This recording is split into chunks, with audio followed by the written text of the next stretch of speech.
ريمال تيفي تتمنى لكم رمضانا كريم. باقة رمضانية متنوعة لكل العائلة، صحة، موضة، تقنية، مجتمع، سياسة، رياضة وغيرها من البرامج من أجلكم. تابعونا عبر صفحتنا على الفيسبوك ريمال تيفي أوفيسيال أو عبر قناتنا على اليوتيوب ريمال تيفي.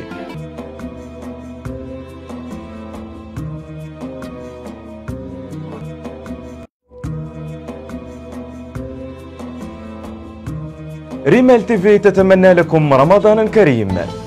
باقة رمضانية متنوعة لكل العائلة، صحة، موضة، تقنية، مجتمع، سياسة، رياضة وغيرها من البرامج من أجلكم.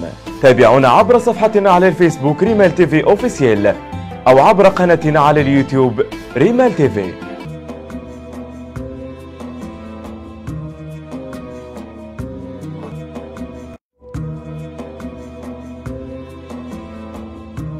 ريمال تيفي تتمنى لكم رمضانا كريم.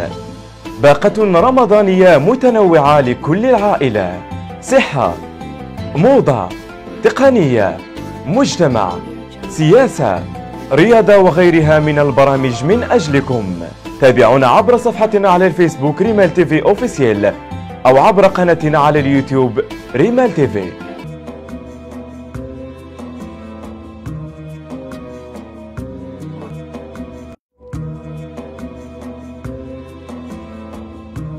ريمال تيفي تتمنى لكم رمضانا كريم. باقة رمضان.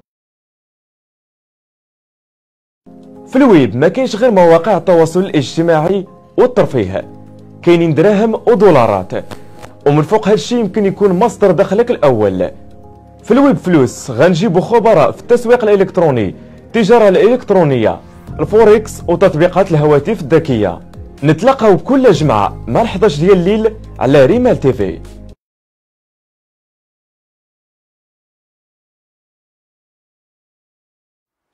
السلام عليكم ورحمة الله تعالى وبركاته. رمضان كريم وبصحة فطوركم، واللي كيتعشى بالصحة العشاء، وتقبل الله صيامكم وقيامكم. مرحبا بكم في حلقة جديدة وأولى من برنامج الويب فلوس اللي كتلتقيو على قناة ريمال تيفي كل جمعة ابتداء من الساعة 11 مساء. هذا رمضان وأيضا هو فرصة يعني للفوز في الآخرة وأيضا في الدنيا من خلال هذا البرنامج، يعني اللي غنحاولوا نعطوا فيه طرق للربح والعمل في الويب من اجل جني دولارات ودريهمات كما قلنا في البرومو. اليوم معنا ضيف خاص، ضيف من العيار الثقيل اللي عنده بصمه كبيره، خبير في مجال التسويق الالكتروني والتجاره الالكترونيه. معنا السي محمد يحيى، مرحبا بك. مرحبا، الله يكبر فيكم. مرحبا بك السي مصطفى، مرحبا بالمشاهدين الكرام، ومرحبا بيا عند ريمال تيفي. مرحبا سي محمد، كيف غادي اولا مع رمضان؟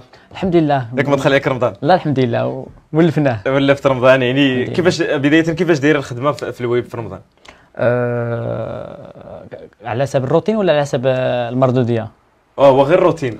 الروتين بالنسبه لي عادي جدا، بحال رمضان بحال ماشي رمضان، لان نفس توقيت العمل من 11 ل 12 للفوق انا كنبدا نخدم، سواء في رمضان سواء خارج رمضان.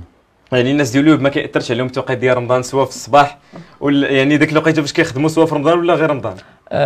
ما غاديش نحكم نقول الناس ديال الويب كاملين، ولكن اغلبيه ديالهم على حسب الناس اللي انا كنحتك معاهم، كنلقى انا الاغلبيه كيخدموا في الظهر الفوق او الساعه 11 او 12 الفوق. هناك قله اعتقد كيخدموا مع الصباح.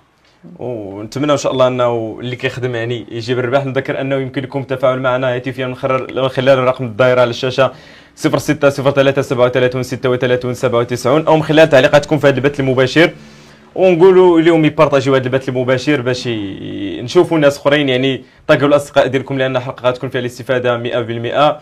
طاقوا اصدقائكم، شاركوا هذا البث المباشر عبر صفحاتكم على فيسبوك والبروفايلات والمجموعات باش تكون الاستفاده، وايضا طرحوا اسئلتكم عبر رقم الهاتف الظاهر على الشاشه 06 03 37 96 عفوا 06 03 37 36 97 ومن خلال تعليقاتكم عبر هذا البث المباشر. بدايه بزاف ديال الناس يعني اللي كيتابعوا البث المباشر بغينا نعرفوا شكون هو محمد يحيى. محمد يحيى 32 سنه، قاطن بمدينة أكادير، كنشتغل في ميدان الويب أو في ميدان التجارة الإلكترونية بصفة عامة. هذا هو يحيى. هذا هو يحيى في الويب، في التجاره الالكترونيه، وفي التسويق الالكتروني. بطبيعة الحال يعني التجارة الإلكترونية هي مبنية على أنك كتسوق منتجات أو خدمات إلكترونيا. نبداو سي محمد في الموضوع ديال الحلقه، وما شاء الله كاين تعليقات كيحيوك من خلالها. سي محمد، بدايه يمكن تعطينا واحد التعريف شامل على لي كوميرس لوكال، يعني سواء في المغرب ولا في العالم العربي ولا حتى في العالم ككل. الاي كوميرس لوكال هو واحد التسميه غير صحيحه، غير تسميه غير صحيحه، ولكن هي تلقات او اصطلحت على اي بيزنس او اي تجاره محليه، اي كوميرس لوكال.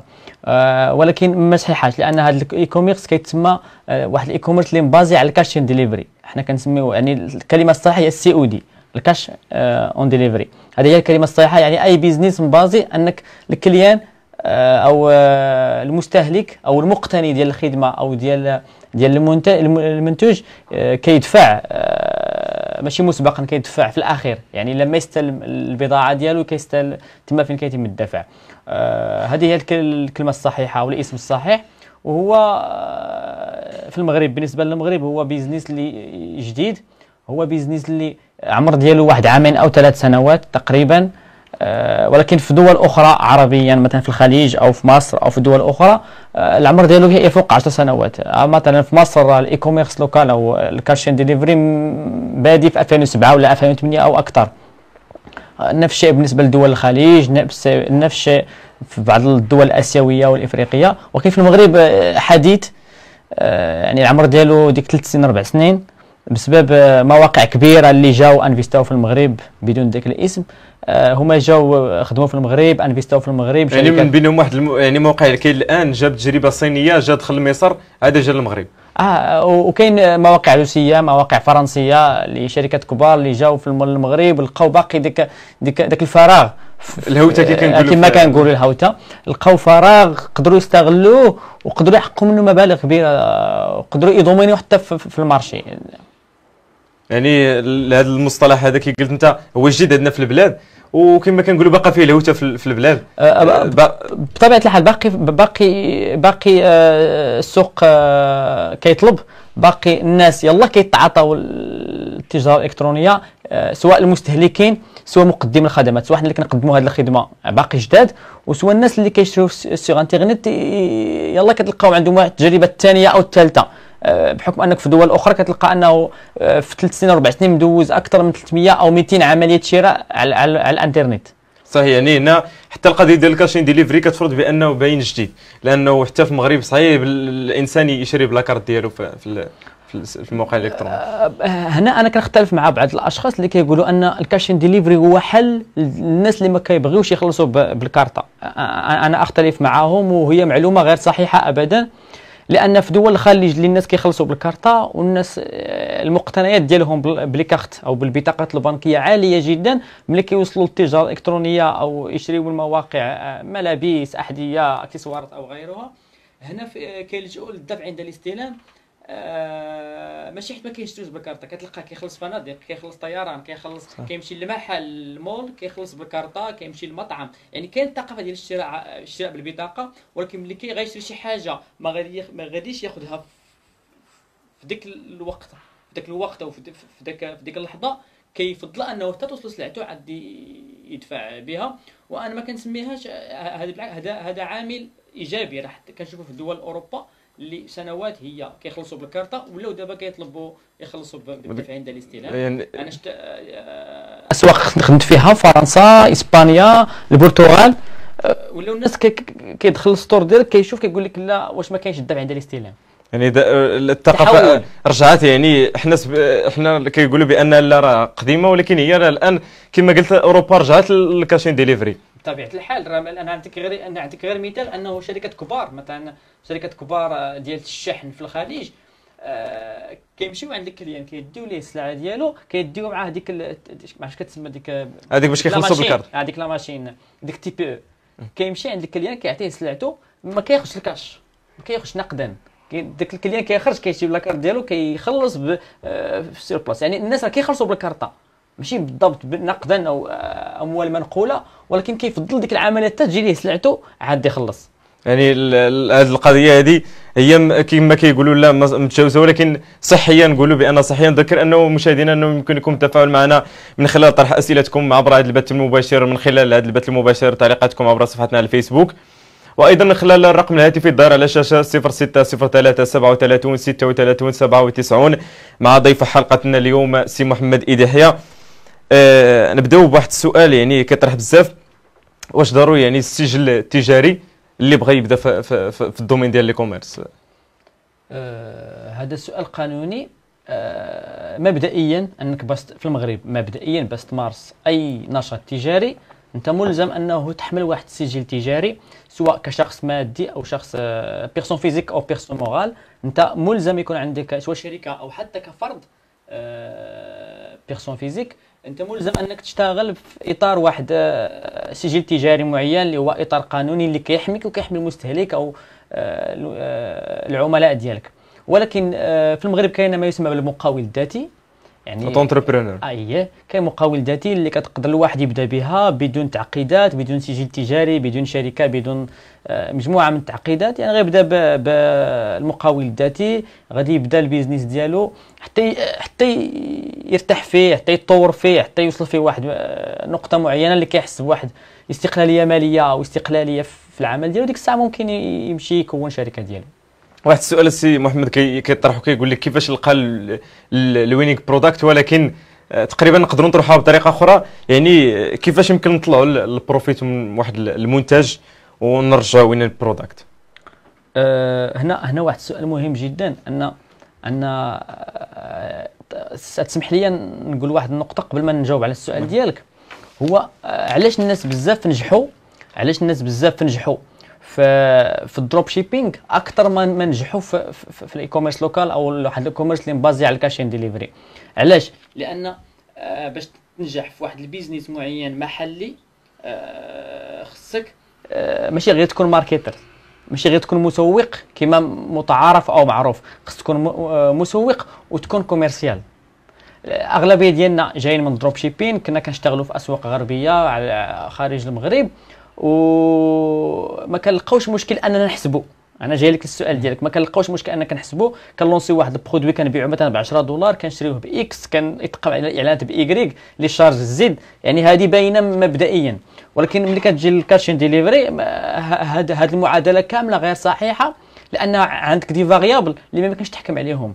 ممكن انت تبيع واحد دابا هذا البرودوي ب 200 درهم وتصيفطو للسيد وما يشدوش، ولكن ترى دفع تكاليف ديال الاعلانات، دفع تكاليف ديال التنقل حتى للشحن، ودفع باش شريتي شحال من حاجه خلصتيها، وفي نهايه المطاف عمليه البيع تمت بفشل ورجع لك البرودوي كاروتور.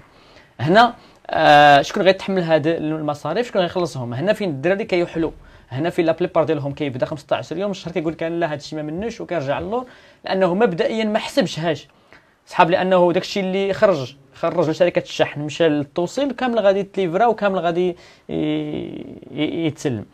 هذه من جهه. هو انه اللي قال لك راه انا عارف شنو هو الوينر برودكت من نهار الاول، او المنتج اللي غادي يتباع وغيجيب لي ربح من نهار الاول، كيكذب عليك. حنا نؤمن بواحد المبدا ديال التيست. تيستي كنتيستيو في الاي كوميرس او في التجاره الالكترونيه بصفه عامه. ما كاينش شي واحد غير كيعرف مستقبل واحد المنتوج قبل ما يجربوا. الحاجه اللي كنخدموا عليها هو انه كنحاولوا نجربوا اكثر عدد او اكبر عدد ممكن من المنتجات، ونشوفوا اللي فيها واحد لا مارج بينيفيسير تبارك الله، اللي كتادي بلا الخساره كنحيدوها. بحال شي سيد مشى لاشين، شي بائع فين زكان مشى لاشين شرا كونتينير ديال شي سلعه معينه جابها للمغرب ندخلها للسوق، كاين احتمال تباع ليه احتمال ما تباعش ليه. غير حنا هنا لافونتاج اللي عندنا انه ما كناخذوش الريسك، كنشري واحد نص مليار ولا مليار السلعه وكندخلوها وكنديواني والى اخره، وفي الاخر ما كتباعش. حنا ممكن بواحد ميزانيه صغيره كتيستي برودوي وكتعرف واش كيتباع لك ولا ما كيتباعش. شحال تقريبا هذا التقريبي مثلا ديال لي برودوي تقدر تيستي بهم؟ بحال مثلا تقدر تجيب ديال لي برودوي مثلا 20 30 بياسه 40 بياسه، شحال تقريبا؟ غير عدد تقريبي. لا حنا اصلا ما كنجيبوش البرودوي من لاشين بشكل مبدئي، غير مثلا السوق ديالين زكان ولا القريه. غير من الاسواق المحليه ولا الوطنيه كنجيبوا المنتجات ديالنا كنتيستيوهم. ملي كتبان لك انه برودوي كيحترم مجموعه من المعايير اللي غادي تؤدي انه يطلع لنا هامش ربحي معين كنكملوا فيه. سينو ما كنحبسوه. يعني كنجيب برودوي كنجيب فيه غير 5 ولا 6، ماشي بالضروره نجيب فيه كونتيتي كثيره. يعني تجيب كي قلت انت غير 6 لي برودوي مثلا تيستي بهم، تشوف هذا الشيء اللي غتجيب من مثلا من القريعه ولا من انزكان. مثلا الناس يعني نقولوا مستوى طالع شويه مثلا بغى يجيب من الصين، شحال تقريبا؟ انا ما يمكنش نجيب الناس كاع اللي كيجيبوا من لاشين ما كيجيبوش برودوي ما متيستيش. انا مهم يعني هو ملي كيمشي كيشري في الاسواق المحليه منتج معين. كاين هذه الفكره، اسمح لي قطعتك السي محمد، كاين اللي بغى يبدا وكيبدا كيقول مع راسو انا نجيب من الشينوا ونتيستي هنايا. يعني كما قلت انت بان خاصو يتيستي هو الاول عاد يمشي يجيب من لا هذا غلط. انا واحد السيد صاحبي طرات لي هذه القضيه، لقى منتج معين هنا في الاسواق ما بغاش يشري عند الجماله، مشى هو استورده من لاشين. وصلوا في 40 يوم ولا في 50 يوم ما وصلوا حتى 9 في المارشي وبقى لي دابا. يعني بقى لي دابا ما عنده ما يدير يخرجوا للاسواق ديال المغرب. ما يمكنش لانه حتى يخرجوا الثمن هو باش مقيوم عليه حاليا هو كيلقى اقل منه في السوق. وبالتالي ضاع. بالتالي ضاع. دونك احنا ما كنجيبوش برودوي من لاشين اولا حتى كيكون مربح بالنسبه لنا وديجا تيستيناه، ونحاول نجيبو بكميات معقوله اللي تتناسب مع انا شحال كنخرج في النهار. انا مثلا كنبيع 100 بيسه في النهار، ماشي انت كتبيع 1000 بيسه في النهار. صحيح. نذكر مشاهدينا يمكن لكم التفاعل معنا هاتفيا عبر الرقم الظاهر على الشاشه 06 03 37 96 عفوا 06 03 37 36 97 ومن خلال تعليقاتكم عبر هذا البث المباشر. نقراو تعليقات السي محمد الناس اللي كيتابعونا. بزاف ديال التعليقات. يحيى مايسترو ديال الويب من ابو بكر جوهري. مايسترو في الويب ايضا معنا مايسترو اليوم في الاستوديو. واحد السؤال تحدث فيه احد يعني المقاول الذاتي لا تمكن من استيراد السلع من الخارج، قال بان ما يمكنش تجيب بها يعني تخدم بها غير في المغرب. في المغرب المقاول الذاتي لا تتيح لك امكانيه الاستيراد، خاصك شركه ديال شركه تصدير واستيراد. كاين واحد السؤال من عند انوار هوماني. كلودينغ في الكاشون ديليفري واش عليه الكومبيتيسيون ولا يعني ما فهمتش التعليق ديالو بالضبط. الكلودينغ في الكاشين ديليفري يعني ربما قصد اللباس في الكاشين ديليفري. ما فهمتش السؤال. يعني ممكن تقرا هي ربما تقدر تفهم. اودي في الكاشين ديليفري واش عليه كومبيتيشن في الملابس. صحيح. في الملابس ما عمر كاينه منافسه. ملي كتجيب برودوي جديد، ملي كتجيب برودوي بفكره جديده، المشكل اللي كاين في الملابس في البيع اون جينيرال سور انترنيت. ملي كتبيع ملابس في الانترنت، اقمصه، سراويل، احذيه الى اخره، كتطيح في مشكل اخر ديال الكليان شدوا خلصوا وملي مشى يقيسوا قال لك ما جايش معايا. يعني كتلقى مشكل ديال لي طيب بزاف. يعني هنا مشكل. يعني خص انت تكون شركه كبيره، تكون واحد الشركه اللي قادر انك تحمل المصاريف ديال داك السيد ملي كيعيط كيقول لك ودي هذا البرودوي راه مزيان عجبني ولكن ما جاش كدي، تقدر تردو تمشي عنده عاوتاني تردو عنده وتبدلوا ليه بلا طاي اللي بغا. اما منافسه ما عمرها كاينه منافسه مادام كتقدم الجديد. صحيح. واحد التعليق هنا كيقول بان كنشرحوا لي باز يا اخي عبد الصمد غلام. يعني مرحبا، طرح السؤال ديالك معنا السي محمد يحيى، يعني استغلوا الحضور ديالو. كيف ما كان النوع ديال السؤال يعني كان بالنسبه للمبتدئين ولا كان حتى يعني النكست ليفل، مرحبا سيدي، فقط طرح السؤال ديالك ونجاوبوا عليه. يعني البرنامج ديال ويب فلوس هو لكم انتم كمشاهدين وكمتابعين. طرحوا اسئلتكم بخصوص الموضوع ديال الحلقه اللي هو الاي كوميرس في المغرب وفي العالم العربي، وايضا الافاق ديال الربح من الويب او العمل في الويب، لانه ما كاينش ربح بدون عمل. طرح الاسئله ديالك وان شاء الله يجاوب عليهم سي محمد على كامل الاسئله. نبقاو نشوفوا لو كاين شي تعليق اخر فيه السؤال. ايوب السافي، باش نعرفوا واش المشكل في البرودكت ولا الاستهداف اللي خاطئ؟ باش نعرفوا المشكل واش في البرودوي ولا في الاستهداف. بالنسبه للبرودوي اولا خص تعرف طبيعه المنتج، واش هذا المنتج يصلح لجميع الناس ولا كيصلح لفئه معينه. هنا اولا هو خصو يجاوب على هذا السؤال حيت هو عارف البرودوي ديالو. مثلا ملي انا كنبيع واحد المنتج خاص بالناس ديال الصيد ولا الناس ديال الكره ولا الناس ديال نيتش معين، هنا خصني نعرف واش هذا المنتج ديال هاد الناس ولا ديال اللي بصفه عامه. الا كان بيع الصباط راه اي واحد ممكن يشري الصباط، ولكن الا كان بيع صناره ديال الصيد ماشي اي واحد ممكن يشري صناره. يعني الاستهداف يعني هو اول قبل كل شيء خصو يعرف هو شنو هو داك الاودينس او الجمهور اللي محتمل يشري. معليش كيتسمى كونسوماتور بوتونسيال، يعني داك بالعربيه داك المشتري او المستهلك المحتمل. واش هو داك البرودوي ديالو الناس كاملين ولا فئه معينه. نقطعك السي محمد ونرجعوا في هذا معنا واحد الاتصال هاتفي، وان شاء الله نرجعوا باش نتحدثوا على هذه القضيه هذه مهمه، لان ديال واش المشكل في الاستهداف ولا في البرودكت. ينقطع الخط، اذا نكملوا في هذه القضيه ديال واش المشكل في البرودكت ولا في الاستهداف. اسمح لي على المقاطعه. مرحبا. قلت لك اولا قبل كل شيء خصو يعرف واحد المنتج ديالو يصلح لجميع الناس ولا يصلح لفئه معينه. ملي كيصلح لجميع الناس هنا ما عليه انه يطلق الادز برود هي انه كيطلقوا بصفه عامه بدون استهداف معين. يعني مثلا كيقول هذا واحد البرودوي ديال العيالات كيستهدف العيالات مثلا من 18 عام ل 60 عام، وهذا اللي عليه يديروا على مستوى الاستهداف. ولكن على الى البرودوي ديالو يخص فئه معينه خصو يستهدف دوك الناس ديال مثلا ديال الفيشينغ بالنسبه للصيد، بالنسبه للمجال ديالو هنا، ويبدا يطلق الادز ويبدا يحسن فيه ويشوف واش كيجيو مبيعات. حتى ملي كيجيك مبيعات في الكاشين ديليفري ما عمر كتعتبر معيار ان البرودوي خدام، خصك حتى يديليفرا وتشوف النسبه للديليفرات، النسبه من الديليفرات، وتشوف اهم حاجه هنا من كيتيستي برودوي حتى كيديليفرا. هنا واحد العمليه طويله كيدوز منها البرودوي، خصو يقراها واناليزيها وحده بوحده. الدراري مشكلتهم ما كيقراوش وما كياناليزيوش من الاول حتى الاخر ديال العمليه ديال البيع. نعم، نرجعوا لهذه معنا اتصال هاتفي. السلام عليكم. وعليكم السلام ورحمه الله تعالى وبركاته. مرحبا سيدي، الاسم الكريم؟ محمد الفقروش. محمد الفقروش، مرحبا بك سي محمد من العائله الكريمه. مرحبا سي محمد. لا حدك سي مصطفى، احنا من المحبين ديالكم من المتابعين ديالكم، نتمنى ان شاء الله انك توصل بعيد ان شاء الله. ممكن تقرب شويه التليفون، يعني قرب شويه التليفون باش يكون الصوت طالع شويه. ممكن ان شاء الله. ومرحبا بالضيف الكريم محمد ولد يحيى، احنا من المحبين وقدوه ديالنا في هذا المجال هذا. الله يكبر بك خويا. ان شاء الله. الله يكبر بك، الله يرحب بك. مصطفى الله يحفظك سي محمد. مرحبا، تفضل السؤال ديالك. رمضان مبارك كريم. اخويا انا من الدراري ديال الدروب شيبينغ اللي غاديين في هذا المجال هذا على مده تقريبا 6 اشهر دابا. غادي فيه مزيان وان شاء الله باغي نبدا هذا الدومين هذا، وبغيت شي ارشادات من سي محمد يحيى في الدروب شيبينغ. الدروب شيبينغ، ولكن باغي نبدا لي كوميرس لوكال ان شاء الله اليومات، وبغيت شي ارشادات اللي هما انهم يحطوني على الطريق الصحيح ويمشيو بيا ديريكت ان شاء الله. غير تابع الحلقه ممكن نسولو؟ اييه تفضل.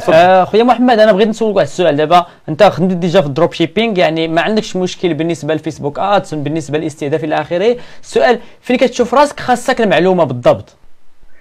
كنشوف راسي خاصني المعلومه في كيفيه واحد راس المال تقريبي تاع قول تقريبا 7000 8000 درهم، وكيفيه انني نستهدف هنايا المجال تاع سلسله الصدراء تقريبا نبدا في الصدراء ان شاء الله بواحد راس المال قول تقريبا 8000 درهم ان شاء الله. وشي ارشادات من عندك انت باغي توصلهم ليا كمبتدئ ان شاء الله. ان شاء الله غير تابع معنا الحلقه ان شاء الله، غنحاولوا نجاوب على هذا السؤال هذا بخصوص يعني اللي بغى ينتقل من. شكرا. تحياتي، رمضان مبارك. شكرا لك ايضا. الله يسر لكم امور. شكرا لك، تحيه لك وتحيه لكل المتابعين. نذكر انه غنتحدثوا على هذه القضيه هذه لانها مهمه. اللي بغى يمر من الدروب شيبينغ يعني لي كوميرس لوكال، يعني غنناقشوا هذه، ولكن ربما نكملوا في هذه القضيه اللي كنت كتحدث فيها لانها مهمه جدا ديال الاستهداف. تحدث على الحملات الاعلانيه يعني اللي كتكون مفتوحه. يمكن تفصل لنا في هذه القضيه اكثر؟ بالنسبه للحملات الاعلانيه كاين نوعين من الحملات الاعلانيه. كاين النوع ديال اللي كنسميوه حنا بالانجليزيه برود، يعني ما عرفتش شنو هي بالعربيه بالضبط، يعني مفتوحه، يعني كاين استهداف غير في العمر والدوله او المنطقه الجغرافيه والجنس ديال الشخص. وكاين الحملات الاعلانيه اللي كتستهدف فئه معينه ووفق اهتمام واحد الانتيغي معين. هادو النوعين امتى كنستعملوا ديك النوع الاول او الثاني؟ ملي كيكون عندنا منتج مخصص لفئه معينه من الاشخاص، هنا كنحاولوا نجيبوا دوك لي زانتيغي او دوك الاهتمامات ديالهم. مثلا الناس اللي كيمارسوا مثلا كما قلت قبيله الغطس ولا الصيد، ملي كيكون عندي منتج لهاد الناس راه كنحاول نحط في لي زانتيغي الناس ديال الفيشينغ، الناس ديال اللي كيمارسوا الغطس، كنحط هاد لي موكلي او هاد الكلمات المفتاحيه اللي متعلقه بسميتو اللي متعلقه بالمجال ديالهم. والنوع الثاني ديال الحملات الاعلانيه هي مفتوحه لجميع الاشخاص. هنا غير انت كتعرف واش مخصصه للذكور والاناث والمنطقه الجغرافيه اللي انت باغي تبيع فيها او تستهدفها والفئه العمريه. يعني هنا كتعمق في الاختيار ديال كل الناس اللي غتستهدف. غنرجعوا اكثر في هذه القضيه هذه من بعد الاتصال الهاتفي. السلام عليكم. وعليكم السلام. مرحبا سيدي، تفضل. الاسم كريم. معك سعد من مراكش. مرحبا سي سعد، تفضل. زيد واحد السؤال بعجاله بلا ما نشد بزاف الوقت للاخ يحيى. مرحبا تفضل. شنو هو الاحسن؟ واش تليستي البرودوي تاعك في باج فيسبوك ولا تصاوب سيت وكوميرس؟ ممكن تعاود السؤال من فضلك؟ قلت لك اشنو الاحسن، واش تليستي البرودوي تاعك في الباج فيسبوك يعني بلا ما تصاوب سيت ويب، ولا تصاوب سيت بشوبيفاي ولا وكوميرس ووردبريس وتصايب سيت موقع وتحط فيه لي برودوي تاعك؟ صافي ان شاء الله سي سعيد غنحاولوا نجاوبوا على هذا السؤال الان. بخصوص قال بانه واش يليستي يعني فقط ويجيب مبيعات فقط من الاعتماد ديالو الباج فيسبوك ولا حتى يعني يدير سيت بالشوبيفاي ولا بالووكوميرس. هنا انا النصيحه اللي كنعطي للناس هنا انه يتيستي بجوج. مثلا الى عنده واحد الميزانيه يوميه اللي كيسباندي او اللي كينفق يوميا على الفيسبوك مثلا $10 على سبيل المثال، انا كنصحو يحط $5 الويب كونفرجن، يعني يحط البرودوي في موقع ديالو سواء منصه شوبيفاي او اي منصه اخرى. وثانيا يدير حمله اعلانيه خاصه بلا باج او بالصفحه ديالو فاش كيجيب لي زوردر ديالو مثلا بالواتساب ولا بميسنجر او عبر التراسل. هنا انا كنصحو يديرهم بجوج وهو يقارن المبيعات اللي كيجيو هنا واش كيتقاموا عليها ارخص ولا اغلى، وهو يقارن. بالتجربه ديالي كنلقى انه كاين دي برودوي معينين كيتباعوا بزاف على المنصات ديال شوبيفاي او كوميرس او المواقع، وكاينين منتجات اللي كيتباعوا على مستوى التراسل. انا نقول لك الفرق بيناتهم. ملي كيكون واحد البرودوي اللي كيحتاج الاسئله والواحد يدي معاك وياخذ معاك في الهضره، كتلقى هادو كيتباعوا في ميسنجر، كيتباعوا في الواتساب. مثلا ملي كتبيع ماكياج معين او منتج نسائي معين كتلقى انه ديك المره كتكون مستعد اكثر تقول لك لا واش هذا غيخدم ليا، انا كنت كنستعمل يعني برودوي اكس، واش الا استعملت هذا البرودوي ديالكم ما غيأثرش، واش هذه هذا النوع ديال المنتجات صعيب يتباعوا لك بشكل او احسن من انه الا حطيتهم في الموقع كيدخل الانسان كيقرا واحد الديسكريبسيون واحد الوصف اللي انت كاتبه وكياخذ القرار ديال الشراء. هنا كيكون شويه القرار ديال الشراء غير مقنع، كيقرا غير الوصف وكيشوف غير التصور وكيشوف غير الفيديو، كيكون اصعب لانه هو عنده اسئله مازال ما تجاوب ليه عليهم باش ياخذ القرار ديال الشراء. مازال عنده واحد الغموض ولا شك في هذاك البرودوي. ولكن ملي كدير غير في لاباج كما قال الاخ والناس كيكليكيو على ميسنجر كيهضروا معاك ولا كيهضروا معاك سواء في ميسنجر ولا في الواتساب، جميع الاسئله اللي عنده هو والاشكاليات اللي عنده كيطرحهم لك وانت كتجاوب لك عليهم، عاد كياخذ القرار انه يشري ولا ما يشريش. وحتى ربما يمكن تزاد انه الا تعاملت معاه من الواتساب والماسنجر تقدر تقنعه اكثر يشري ذاك البرودوي اكثر من توضع عليه الوصف صافي. هنا ماشي مساله اقناع، هي مساله ديال طبيعه المنتوج. كاين منتجات اللي انا ما يمكنش انا كتبيع ليا كاس، ما يمكنش نقول لك هذاك الكاس ما عندي عليه حتى شي اسئله. هذا الكاس فهمتي شنو نقول لك؟ يعني ملي كنشوف الكاس يعني انا غناخذ قرار الشراء، نشري ولا ما نشريه، سا ديبون البوزوان ديالي. ولكن ملي غتبيع لي واحد المنتج اللي مثلا كما عطينا كمثال الماكياج ديال العيالات، شي حاجه غديرها في وجهها ولا شعرها، راه ما يمكنش الواحد يشري شي حاجه ديك يديرها في وجهه ولا شعره، خاصو يعرف. يقول لك لا انا كنستعمل هذا البرودوي واش غيجي مع هذا البرودوي، انا البشره ديالي من نوع اكس. كاين اسئله اللي خصوصيه ديال الواحد. يعني خاص ضروري بانه يعني كتنصح اللي عنده دي برودوي بحال مثلا كيتعامل مع الموضه ولا الاشياء البرودوي ديال اللوجا، يعني انه يتعامل بالفيسبوك وبالواتساب احسن. نذكر مشاهدينا يمكنكم تبارطاجيو هذا البث المباشر مع اصدقاء ديالكم في صفحتكم على الفيسبوك ولا ايضا من خلال المجموعات باش يجوا اصدقاء ديالكم يستافدوا من خلال هذا البث المباشر. ايضا طاقوا الاصدقاء ديالكم باش تكون الاستفاده. معنا اتصال هاتفي اخر. السلام عليكم. وعليكم السلام ورحمه الله. من فضلك ممكن ترفع صوتك شويه؟ انا باغي نوجه تحيه لسي محمد إيد يحيى. مرحبا. الاسم الكريم؟ مصطفى اوري. مرحبا سي مصطفى، تفضل. نوجه تحيه لسي محمد إيد يحيى على هذا التواضع والمعلومات اللي تيقدم للشباب وصح. مرحبا. عندك شي سؤال سي مصطفى؟ لا ما عنديش، غير باغي نوجه تحيه لكم على هذا البرنامج. تحيه لكم. شكرا. تحيه لك ايضا سي مصطفى وتحيه ايضا لسي محمد اللي صراحه شهاده في حقه لا يبخل على المعلومه. يعني وكل شي واحد اخر غيقول لك لا راه غتدخل غتحسدني في الدومين ولا، لكن سي محمد يعني شهاده فيه كيعطي المعلومه، يعني من خلال اللايفات اللي كيدير عنده في الانستغرام ولا من خلال يعني مشاركات مع الاصدقاء اخرين في البث المباشر على الفيسبوك. صراحه برافو لك، لا تبخل على الناس بالمعلومه. كاين واحد السؤال هنا تكرر بزاف ديال المرات، شنو هي اكبر تحديات اللي كيواجهها؟ يعني هنا قال ما اكبر تحديات في السوق المغربيه، ربما كيقصد يعني الناس اللي كيديروا لي كوميرس لوكال في المغرب. شنو هي التحديات اللي كيواجهوها؟ انا كان التحدي الوحيد اللي انا كنشوفه من التجربه ديالي مع الناس اللي كنحتك معاهم، التجربه ديالي الشخصيه من الناس اللي كنعرف، انه اكبر تحدي هو انه الناس اللي كيدخلوا هذا المجال ما كتلقاش عندهم واحد الحس ديال الحسابات، الكونطابيليتي. يعني ما عندوش كيدخل يعني ما كيكونوش كما كنقولوا حنا كيقول لا انا هذا البرودوي غنجيبو باكس غادي بلا ما نقول اثمنه وغيتقام عليا بايكغيك وغنبيعو بالزيد وغتشوت ليا هنا هذا الشيء نظري، ولكن ملي كنجيو للتطبيقي كنلقى هضره اخرى. كاين سلعه كتهرس، كاينه روتور، كاين السيد قال لك بغيتها وغدا كتمشي عنده ما كتلقاهاش. يعني كاين اكراهات او كاين اشياء اخرى اللي كتدي لك داك الهامش الربحي اللي غيكون عندك اللي انت نظريا هنا، ولكن في الواقع هو هنا.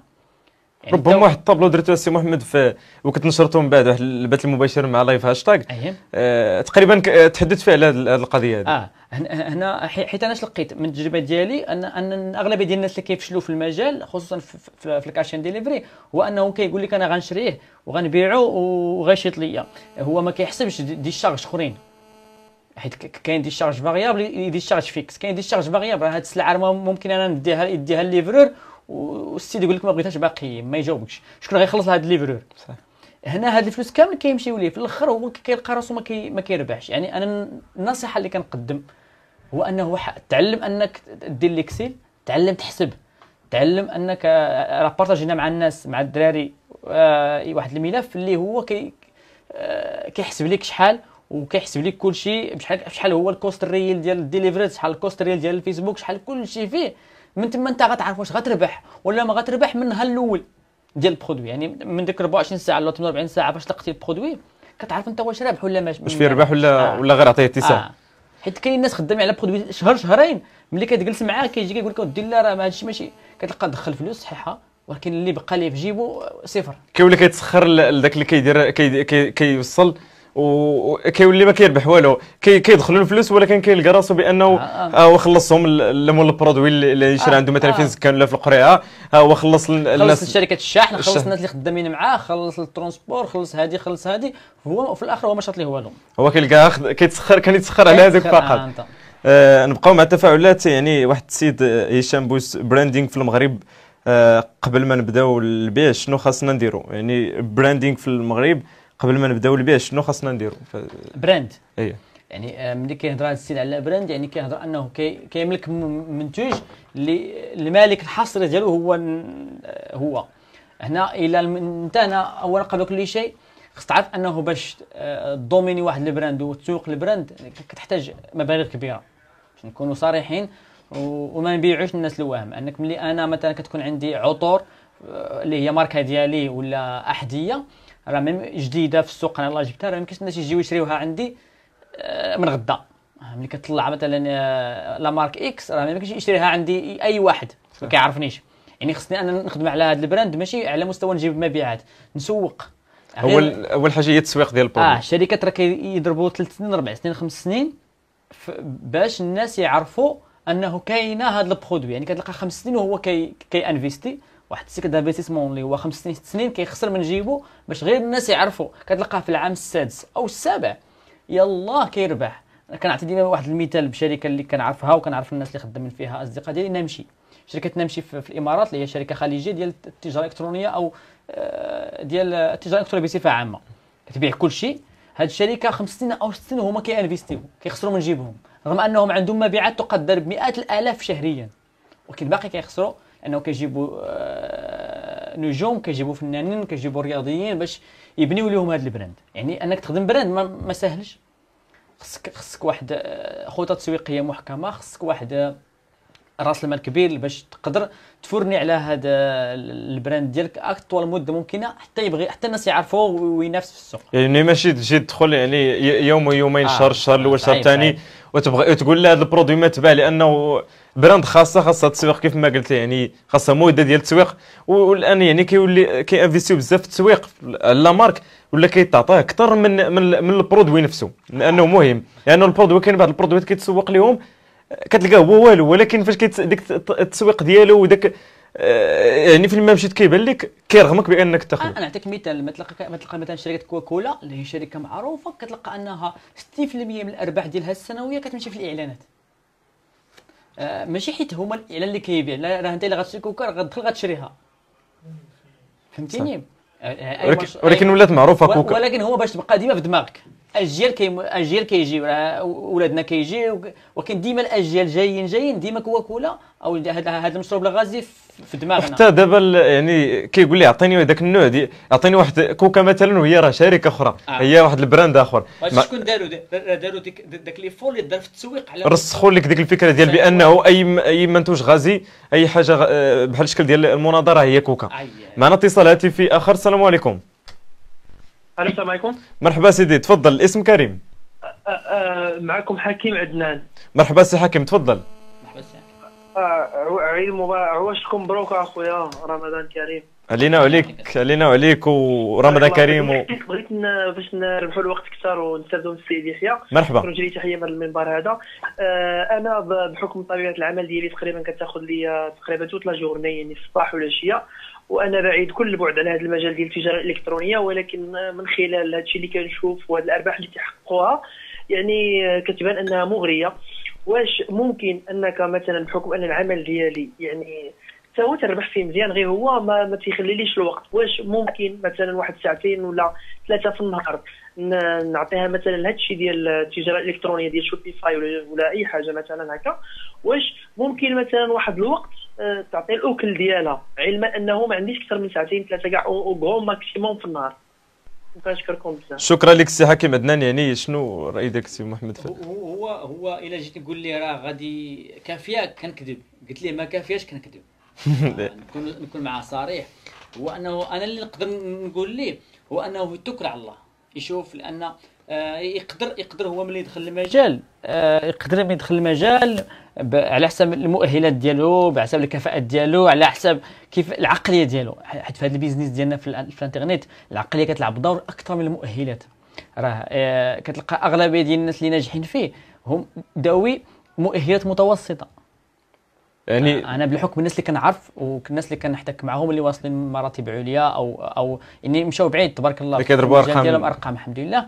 هادو مؤهلات علميه متواضعه جدا، فهمتيني؟ يعني ولكن كاين شي حاجه اكبر من هادشي اللي هي العقليه. يعني العقليه باش دخل هو المجال غتلعب دور كبير اكثر من المؤهلات ديالو، اكثر من الوقت اللي كيعطي. ممكن يعطي غير نص ساعه وتعطيه، ممكن يعطي 10 سوايع وما تعطيهش، باش نكون معاه صريح. يعني على حسب العقليه باش دخل. انا اللي غنقول ليه هو انه يدخل ممكن ما يدخلش بنيه الربح او بتحقيق مبالغ خياليه، داكشي اللي كيسمع في الويب. لا، اللي كيدخل النهار الاول بغى مثلا يوصل 3 الارقام 4 الارقام من غدا ما يمكنش. يدخل بنيه انه بغى يتعلم، انه بغى يطور راسو، والمداخل كيجيو من بعد. يعني لا الخدمه وديك الساعه الا خدم المبالغ اخويا غيجيو من بعد. توكل على الله، دخل بنيه انك بغيتي تتعلم، بغيتي انك تطور من راسك، والباقي كمداخل كارقام غيجيو من بعد. والله يوفقك. واحد التعليق محمد الازهر ومن بعد نمشيو الاتصال. كوست بير كونفيجن طالع بزاف هاد الشهرين، واش غير حيتاش البرودوي والماركتينغ ديالي ما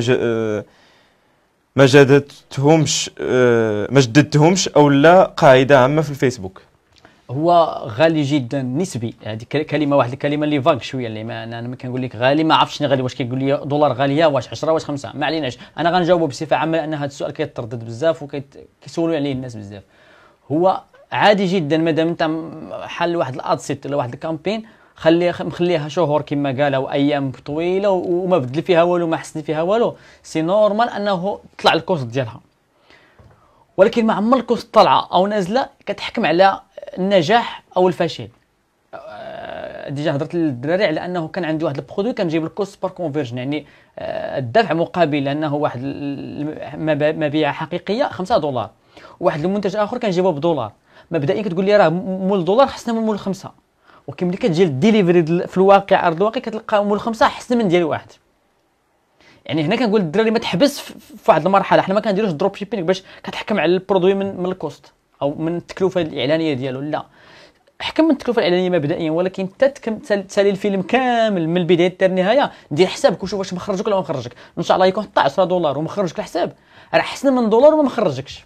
يعني كي قلت انت يتباع واحد البروسيدير تيكملها، لانه هذا هو المشكل الكبير في الويب، هو انه كيبدا النهار الاول الثاني الثالث ما كيبان ليه والو، كيمشي في حاله ولا كيقول الربح ما كاينش في البرودوي. انا عارف علاش، وهذه نصيحه للدراري.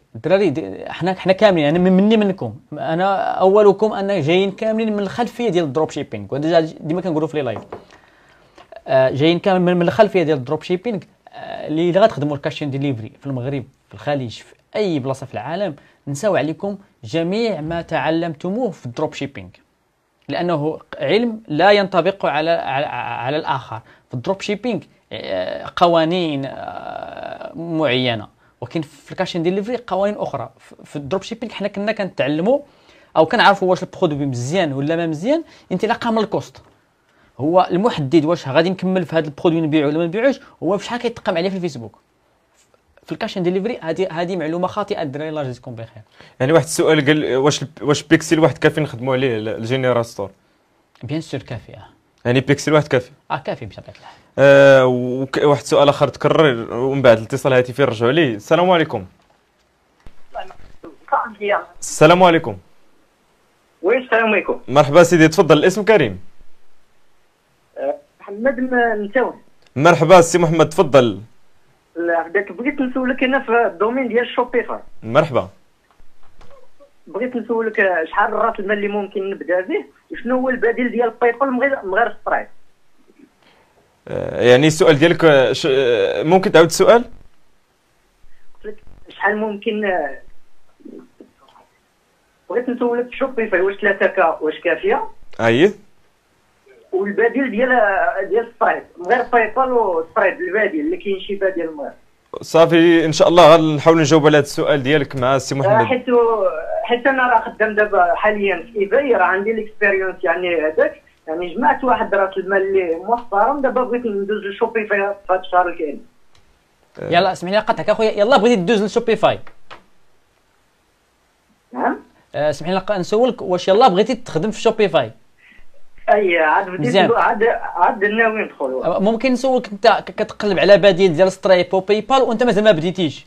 انا ملي سولتي هذا السؤال انا كنت فهمت انه طرا لك مشاكل. لا حيت ايباي راه دابا زيروني، راه على حسب الفيريفيكاسيون راه عيطوا عليا. فهمتك اخويا. كان هذيك ايباي ماشي شوبيفاي. شكرا سيدي. شكرا لك سي محمد، غيجاوبك على هذا السؤال. الاخ هذا السؤال كيطرح بزاف، كيقول لك راه بغا نبدا في شوبيفاي ولا غنبدا في الدروب شيبينغ، ولكن شنو هو البديل ديال بايبال؟ هو بايبال ما منوش بديل، يعني باش نكونوا واقعيين 90% ديال التحويلات الماليه كيتموا في بايبال وسترايب. هادشي على براد المغرب بطبيعه الحال. يعني انه هنا ملي كتقول لي راه غادي نبدا وكتقلب على البديل دابا، راه يعني مازال ما عندك مشكل. انا كيصحاب لانه الاخ كان عنده مشكل تسد ليه بايبال ولا سدوا ليه سترايب. باش نكون معاه صريح، ما 90% ديال الترانزاكسيون غيدوزوا ليه في بايبال وسترايب. الا كانت الخدمه نقيه راه غيدوز. دابا هادشي اللي بغيت نوصل ليه. الا كانت الخدمه نقيه وكان الناس كتوصلهم سلعتهم والناس كتوصلهم السلعه على حسب ما قراو في الوصف، حيت امتى كيجيو المشاكل؟ ملي انت كتبيع شي حاجه مخالفه لداك الشيء اللي وريتيهم. انت وريتي لي هذا الكاس وملي وصلني كاس صغير ولا هذيك كنهضروا على تنصاب. انت فهمتيني. يعني هنا سي نورمال هذا السيد غادي يشكي بيبال غادي يديروا لك الهولد الاكونت ديالك وتقريبا هذه ديال الهولد كيلقاوها بزاف اللي كيبيعوا في الايباي ديجيتال برودكت اللي كيلقاو هذا المشكل بزاف ديال سيرتو. يعني بعض ما نقدروش نحرقوا بعض الاشياء اللي كيبيعوا في الديجيتال برودكت، ولكن بزاف المشكل ديال الهولد كاين في الديجيتال برودكت في الايباي. انا باش نكون معك صراحه سي مصطفى، انا ديما كنقولها، ما عمرني انا كتلقاني كنهضر على ايباي لسبب واحد، ما عمرني كانت عنده معاه تجربه لا من قريب لا من بعيد. يعني صعيب نحكم على ايباي اش كيوقع فيه حيت ما عنديش معاه تجربه. غير الاخ قال لي 3000 دولار واش كتكفيني كراس المال نبدا به؟ هو اي مبلغ كافي، ولكن خصك تكون مستعد لاي حاجه باش نكون معاه صريح، باش غدا ما تمشيش ليه هو يقول لك لا. حيت هنا خصك تعرف انها 3000 دولار ولا 7000 ولا حتى 100 دولار اللي غتدخل بها بنيه التعلم. باش نكونوا واقعيين، كاين اللي كيانفيستي في وقته في مالو في راحته باش يتعلم. يعني ممكن ديك 3000 تطلع منها ارباح وتضر وذا كما كنقولوا، ممكن لا انها تمشي كامله في التعلم. بلال الضيفي قال لك خسر 16 مليون وهو كيتعلم. خسرنا اكثر او اقل حسب كل شخص، يعني كافيه اخويا وتوكل على الله. يعني واحد السؤال، يعني في المغرب هذا من الاشياء بالنسبه للكوميرس، كيفاش نتعامل مع الشيبينغ الغالي والريتور هنا في المغرب؟ كيفاش نتعامل مع الشيبينغ الغالي؟ اولا قبل كل شيء الشيبينغ في المغرب ما غاليش. يعني انا على حسب اغلى حاجه هي امانه ب 58 درهم، ما تبقى راهي ما بين 30 درهم 40 درهم في الشركات الاخرى. بالنسبه للروتور كيفاش تتعامل معاه؟ هو انه الناس اش كيوقع لنا حنا ملي كتجينا كوموند كيشريها عندنا واحد الانسان، كنعيطوا ليه في التليفون مرحبا سيدي شريتي عندنا برودوي اكس، هي كنصيفطوه ليه. هو حنا كيصحابنا ان بمجرد ما كنصيفطوه ليه راه انتهت مهمتنا. هذا اكبر غلط كنرتكبوه. كناخذ هذا البرودوي كنصيفطو لك في امانه، كيوصل غدا ولا بعدا لمدينتك. هنا ملي غيوصلني وغيعيط لي داك الليفرور ديال البوسطه، واش انا كاين في الدار ولا ما كاينش في الدار، واش انا عندي فلوس ولا ما عنديش الفلوس. هذا مشكل غيجي لعني تما ولا واش الا عيط لي غنجاوبو. هذا مشكل كبير.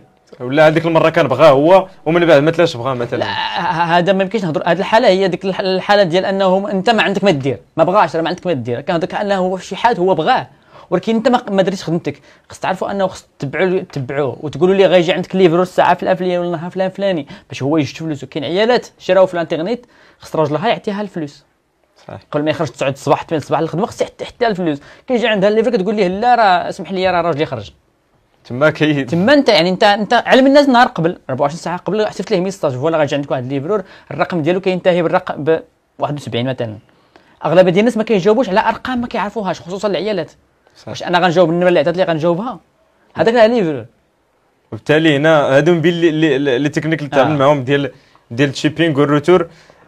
نشوفوا يعني تعليقاتكم وتفاعلاتكم. ذكرا يمكن لكم التفاعل معنا هاتفيا عبر الرقم الداير على الشاشه 06 03 37 36 97 او من خلال تعليقاتكم عفوا عبر صفحتنا على الفيسبوك ريمال تي في اوفيسيال. من خلال هذا البث المباشر بارطاجيو شاركوا هذا البث المباشر مع اصدقائكم في البروفايلات وفي المجموعات باش تكون الاستفاده اكثر. معنا اتصال هاتفي. السلام عليكم. السلام عليكم. مرحبا سيدي تفضل. الاسم كريم. سميتي يونس صغير خويا. شكرا لكم بزاف على هذا البرنامج صراحه مستفاد بزاف. مرحبا. شكرا للضيف الكريم ايدي يحيى على العفو اخويا ديالو. العفو. عندي واحد السؤال، عندي واحد المشكل كيوقع لي دائما في الفيسبوك ادز بالنسبه للشوبيفاي. كنتلاقى الادز في الايام الاولى ثلاثه كيكون عندي بزاف ديال الاتشوكات وكتكون مثلا 7 اتشوكات واحد بورشيز جوج بورشيز. من بعد كتبقى في الادز كاع كتبقى تجيب حتى شي حاجه. هادشي في الدروب شيبينغ اخويا ياك؟ في الدروب شيبينغ يعني كتلقى الادز كيجيك الاتو كارت والبورشيز قليل ومن بعد ما كيكونش والو. كيكون عندي الاتشوكات بزاف وكيكونوا لي بورشيز قلال واحد جوج 7 الاتشوكات مقارنه مع واحد جوج ديال لي بورشيز. من بعد 3 ايام كيوقف داكشي. شنو هما لي موين دو بايمون اللي كتحط اخويا؟ نعم. شنو هما لي موين دو بايمون اللي حاط في الستور ديالك؟ نعم. شنو هما لي موين دو بايمون؟ واش بايبال سترايب بجوج؟ بايبال وسترايب. ها؟ عندي بايبال وسترايب يعني عندي جوج ديال لي مود بايمون. حطهم بجوج. ديالهم. بالنسبه ملي كيوصل الانسان ادو كارت او الفيزيتور ديال السيت ديالك كيلقى نفس الثمن اللي شاف في الديسكريبشن، ولا كيختلف كيزاد عليه الشيبينغ ولا لا؟ ديال فري شيبينغ. نعم ديال فري شيبينغ بالنسبه للبرودكت ما كاينش شي بروفيت كبير، يعني برودكت يكون $6 كنديرو انا ب 16.96 18.96. ربما السؤال ربما اخي السؤال اللي يوجه لك هو قال لك واش نفس الثمن اللي كتوضعوا مثلا في الباج فيسبوك اللي كيدخل للسيت واش كيلقى نفس لا، هذا هو السؤال ديالي. ملي كيدخل الليندين بيج ولا البرودكت بيج كيلقى مثلا $16، ملي كيمشي لادو كارت كيبقى ديما $16 اللي كتبان ليه، ولا كيبان ليه رقم مغاير؟ لا ما كاينش، كاين نفس البرايس. نفس البرايس. اسم الدوله هذه؟ كنخدم وورد وايد بزاف، كندير وورد وايد بزاف. دابا عرفت علاش. طيب معنا حلقه ان شاء الله وغتشوف الاجابه بخصوص هذه القضيه هذه. تفضل السي محمد. لا انا كنت كنتسنى انه كانت ماشي حاجه وفي الاخر قالها. ملي كيخدموا وورد وايد يعني العالم كامل، هذا الشيء متوقع جدا، لانه غيدخل عنده واحد السيد من زيمبابوي مثلا، ولا من ناميبيا، ولا من تايلاند، ولا من ديك الدول اللي ما كيستعملوش بزاف الكارطه. كيدخل كيلقى الكارطه كيرجع للور. وبالتالي فهمتيني يعني هنا كون استهدف امريكا واوروبا او الدول اللي كيشريو بالكارطه، ما غاديش يلقى هذا المشكل ديال ادو كارت والناس ما كيشريوش. انا ادو كارت على سي نورمال، انا وورد وايد، انا مغربي يعجبني برودوي غنكليكي على ادو كارت، ملي بان لي خصني نخلص بالكارطه غنرجع للور.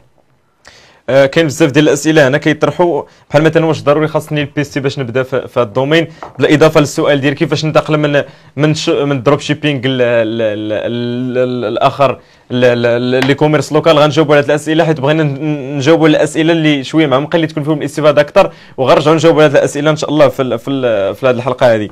سلام مرحبا من انس الدرس. سلام مرحبا خويا ايد يحيى فك، واش نقدر نجيب اوردر من غير فيسبوك ادز؟ هنا الا كيقصد من غير ما يدفع مقابل مادي ابدا، هنا كنقول له مستحيل، ماشي مستحيل، صعيب شويه، وما عمره غادي يوصل نتائج اللي كيتمنى. يعني انه بحال قلتي لي انا بغيت نبيع واحد المنتج وما عنديش المحل، فين غتبيعه؟ صحيح، خاص ضروري فين تعرض، خصك فين تعرض، خصك ولو على الاقل في الرشا. يعني خصك فين تعرض المنتج ديالك. المنتج ديالك هنا حنا ما كنخدموش فيسبوك بوحدو، كنخدموا بفيسبوك، كنخدموا بادوورد اللي هو جوجل ادز، كنخدموا بنيتيف ادز، كنخدموا فيسبوك عفوا بانستغرام ادز، كنخدموا بسناب شات ادز، يعني حتى الله فين تخدم.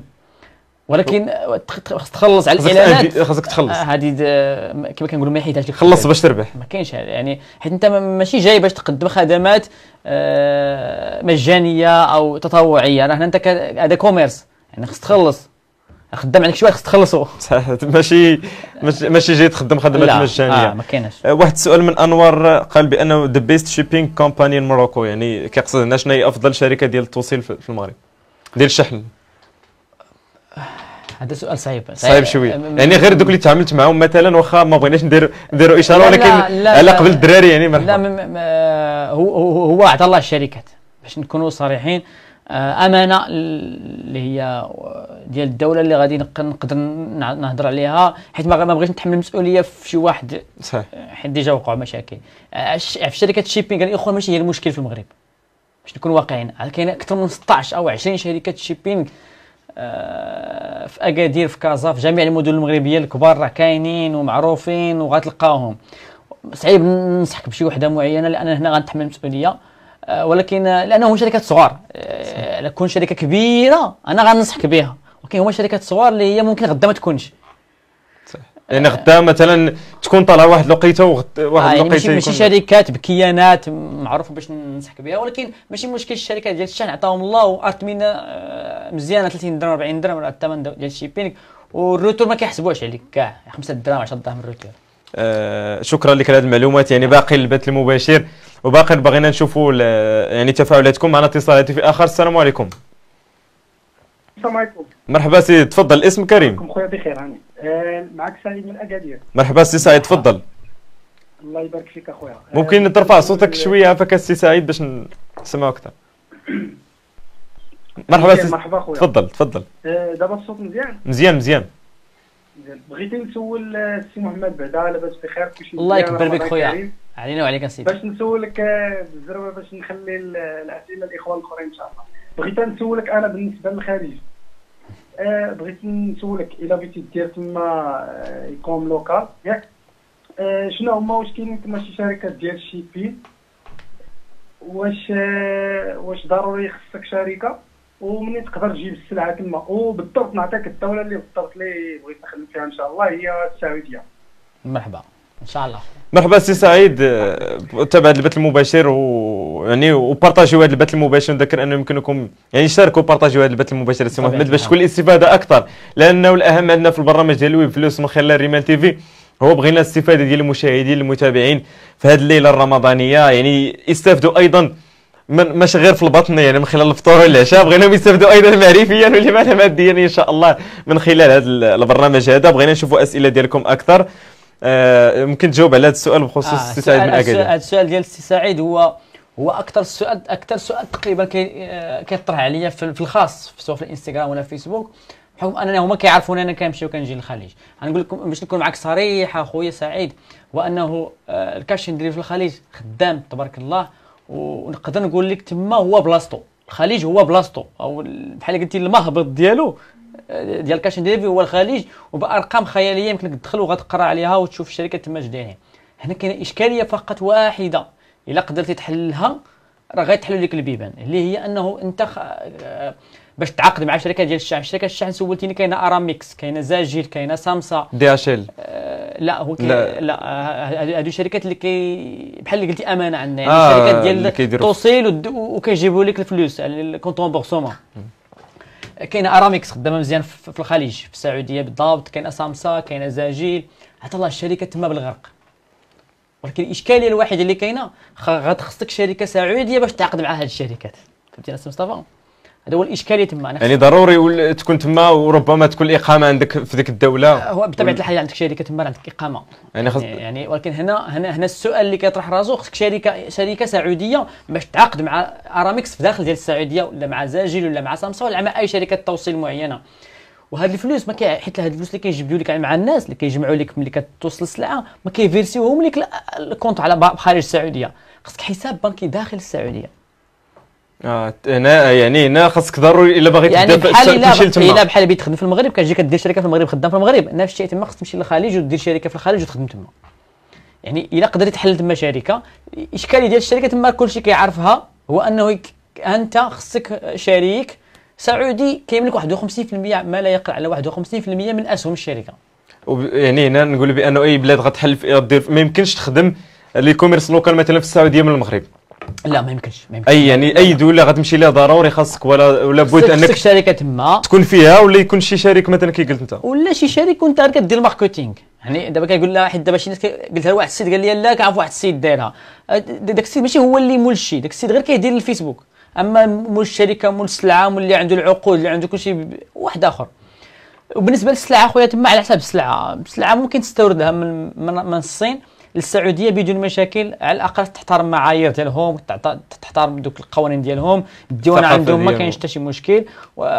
مثلا منتج فيه صوره النساء ما كيدخلش، يعني داكشي ساهل تشوف مع الترونزيتير تما غيقول لك اللي كيدخل اللي ما كيدخلش وما عندك حتى شي مشكل. ولكن خص ديما شركه سعوديه باش دير بها الاستيراد، باش دير بها الكونترا مع شركه الشحن، باش دير بها حساب بنكي باش فين يدخل لك الاموال ديالك الى اخره. وكي قلت انت سوق مربحه السوق الخليجيه في الحال قوه استهلاكيه كبيره، قدره شرائيه عاليه. وايضا يمكن نتحدثوا الان السي محمد على الافريق، يعني افريقيا هي الان سوق راه يعني اش غنقولوا هو تبقى في انا عندي صحابي في كينيا، في نيجيريا، واحد صاحبي يلاه كيفكر يمشي لزيمبابوي، لا عفوا ماشي زيمبابوي، تنزانيا لا باقي. يعني هاد الاسماء كنسمعوا غير في الماتشات ديال المنتخب، الماتشات ديال الكره دابا حنا كنسمعهم. بالعكس تما واحد ارضيه خصبه للاستثمار خصوصا في التجاره الالكترونيه. دوك الناس يلاه خرجوا من الحروب الاهليه، يلاه خرجوا من المشاكل السياسيه ديالهم، دابا الله في تطوروا تما. انا عندي صحابي تما مشاو انفيستاو في كينيا، واحد صاحبي كنعرفو في كينيا، واحد صاحبي كان في نيجيريا. باش تعرف غير جوميا نيجيريا هي اللي كتحقق اكبر المبالغ في جمله اللي كاينه في افريقيا، في المغرب ولا في مصر ولا في الدول الاخرى. وحتى ايضا كاين شفت بعض الاصدقاء انفيستاو في الكوت ديفوار يعني لافريك حتى هو راه مستقبل بالنسبه للناس اللي بغاو انفيستيو. نذكر انه بغينا نشوفوا ايضا اسئله ديالكم في هذا البث المباشر، الناس اللي كيتابعوا بارطاجيو هذا البث المباشر مع اصدقائكم، وبغينا ايضا نشوفوا اسئله ديالكم. حمزه خالد علاش المغرب كيتحدثونا بيناتهم يعني علاش مضيع الوقت في لي كوميرس؟ ربما المغرب السي محمد فيه ما يدار في لي كوميرس لوكال. بطبيعه الحال سوق ناشئ، باش نكونوا صريحين. كاين اللي كيقول لك لا دابا مات وما تمات، لا، هذه معلومه ديال واحد اللي فشل هو وبغى يفشل معاه الناس. بالعكس سوق ناشئ، الناس يلا كيتجهوا ليه، الناس يلا واعيين. طلع واحد جيل اللي ديال التسعينات والثمانينات اللي قاري وفاهم وواعي، كيعرف يتعامل مع التكنولوجيا، كيعرف يدوز كوموند سيغ انترنيت، عارف شنو هو يشري في الانترنت. بالعكس سوق ناشئ يلا غادي وكيتطور، ولكن ماشي كنقولوا سوق ناشئ راه انت غتجي بافكار ديالك التقليديه باي فكره غتبيع. لا، خصك تخدم اخويا معقول، تبيع الناس برودوي د كاليتي، دير هامش ربحي معقول، وخدمه ما بعد البيع. لا بليبار ما كيديرهاش. انت ملي كنصيفط لك السلعه كتاخذها، اللي هو المفروض انا نعيط لك السي مصطفى مرحبا سيدي، واش هذا المنتج اللي خديتي واش ساتيسفي ولا لا، واش خدام ولا ما خدامش. هنا كنبنيو واحد الثقه، كنشجعوك انت انك تشري دوزيام فوا تخوازيام فوا، ماشي كتبيع عليه برودوي ماشي داير وكتهرب. صحيح. دقيقه واحد السيد هنا كيسول ايدي يحيى محمد اكسل في الفايل فين بارطاجيتو، كيسول هذاك الفايل ديال الكونتابيليتي ديال الاي كوميرس لوكال، كانت بارطاجا في الفيسبوك عندي على ما اعتقد، وكانت بارطاجا في اللايف هاشتاغ مع محمد طاهر راست، كنوجه له تحيه. ولكن كنوجه له تحيه الصراحه، السيد كيدير خدمه وغنبارطاجي معكم مره اخرى ان شاء الله. يعني ان شاء الله غنبارطاجيو ونشوف، تلقاو في الانستغرام ديالي غادي يبارطاجي ان شاء الله. تابعوا السي محمد ايدي حيى في الانستغرام، وغتلقاو هذا ليكس اللي كتسولوا عليه من يعني صراحه انا من بين الناس اللي تيليشارجاو هذاك الفايل شفتو صراحه فيه ما يدار، غير خاصك تخدم الخدمه ولكن ما يدار. سعد بن بكا، واش ممكن اللي مبتدئ في الايكوم لوكال يدير شركه ولا يتسنى حتى يتوغل في المارشي ويفهم مزيان ويدخل ارباح؟ واشنا هي المميزات تاع دير شركه؟ يعني هذا السؤال غنجاوبوا عليه سي محمد، ولكن نذكر المشاهدين انه يمكنكم تطرحوا اسئله. بغينا اسئله اكثر بخصوص الحلقه ديال اليوم، ايضا اتصالات عبر الرقم الهاتفي الظاهر على الشاشه. معنا اتصال هاتفي اخر. السلام عليكم. السلام عليكم. من فضلك ممكن تسمعنا من التليفون عافاك، ماشي من البث المباشر. الو السلام عليكم. والسلام. مرحبا سيدي، تفضل. الاسم كريم. محمد صابر. مرحبا سي محمد، تفضل. خويا بغيت نسولك يحيى على واش ممكن نبدا. انا عندي 13 عام. مرحبا. واش ممكن نبدا وانا عندي 17 عام؟ هي تفضل. عافاك سمعنا من التليفون ماشي من البث المباشر. ايه سي محمد من فضلك ممكن تنقص البث المباشر وسمعنا من التليفون. صافي دابا التليفون. مرحبا، شنو السؤال ديالك؟ قلت له واش ممكن نبدا، انا عندي 19 عام وكيفاش؟ 19 يعني 19 عام. شكرا لك سي محمد. يعني السؤال ديالي واش هنا بغي يعني واش العمر معيار ديال تبدا؟ يعني واش عندك 19 عام تبدا؟ واش الا وصلت مثلا ل 50 عام 60 عام واش ما بقاش عندك امل تبدا في ليكوم؟ هنا سؤال مزيان. لا انا هذا السؤال كيطرح بزاف، ما عرفتش علاش كيطرح، لانه مثلا بحال قلتي لي الا عندي 19 عام واش انا ما كيصلحش ندير محل ديال تبقالت، ولا الا عندي 50 عام واش ما كيصلحش. راه تبدا في التجاره وتبدا في الحياه في داك الشيء اللي كدير في المهنه ديالك او في الحرفه ديالك، راه ما عمره متعلق بالوقت. كون قال لي 19 قل من 18 عام نفهم السؤال ديالو، لانه غيكون عنده مشاكل، ما عندوش حساب بنكي، ما يمكنش يدير شركه. انا في اللوز سمعت 19 سحب واش 17. هنا ممكن نعتبر السؤال منطقي، ولكن خويا 19 عام راه بالعكس انت خصك تبدا. انت هذه الوقت باش تبدا، انت في مقتبل العمر، انت يلاه مثلا ما عرفش المستوى الدراسي ديالك كيف ما كان، ولكن هذه وقت اخويا باش تبدا. يمكن قال كيفاش، هي قال لك واش ممكن نبدا ب 19 عام وكيفاش؟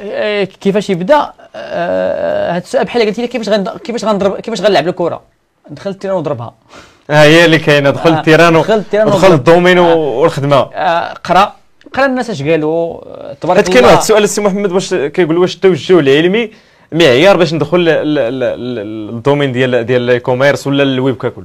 لا التوجه كتقصد الدراسي يعني التوجه العلمي يعني واش علوم ولا خاص يكون ضروري اقتصاد باش يمشي لي كوميرس ولا؟ لا انا نقول لك هذه القضيه لا علاقه التوجه العلمي ديالك عفوا او التوجه الدراسي ديالك بالحياه المهنيه ديالك بصفه عامه. انا هذا الراي ديالي الشخصي. انا شخصيا عندي باك في التخصص التربيه البدنيه، وشاد قاري الدوق في الايكونومي، وحتى واحد بهذا الجوج ما خدامش به. صح، ولكن التربيه البدنيه خدامه ما شاء الله، سبورتيف وفي الكره ما شاء الله. شويه فهمتيني. والدراري صحابي اللي كنعرف كاملين اللي معروفين بدون ذكر الاسماء، راه كتلقاهم ادبيين واخد الباك ب10، كتلقى شوف داك المستوى التعليمي او التوجه التعليمي ديالنا مفروض علينا، لانك انت ملي كتوصل للتاسعه، انا كنهضر ملي انا كنقرا ما كاينش ديك الساعه علوم الحياه، كاين جوج توجهات في التاسعه. كيقول لك واش علوم ولا ادب؟ الادب كاين حوايج اخرين ابار العلوم والادب ما كناش عارفين، كيقول لك علوم الادب. صح، علوم والادب يعني ما يمكنش نحصروا الناس في هاد جوج ديال التوجهات العلميه او الدراسيه. كاين واحد ماشي علمي ماشي ادبي، فني رياضي ثقافي الى اخره. دونك ما عمر التوجه ديالك العلمي كيحكم عليك في هذا المجال ديالنا حنا. غتنجح فيه. انا كنعرف النساء ما قراوش خارجين في التاسعه خدامين تبارك الله ما شاء الله. كنعرف الناس ما قارينش، عارف ناس قارين دكتوراه وجا خدام في هذا الشيء. لا جا للدومين ربما ما دار والو في الدومين ديالو، وجا للدومين ديال التجاره الالكترونيه ودار فيه. لقى فيه. يعني معنا اتصال هاتفي اخر. السلام عليكم.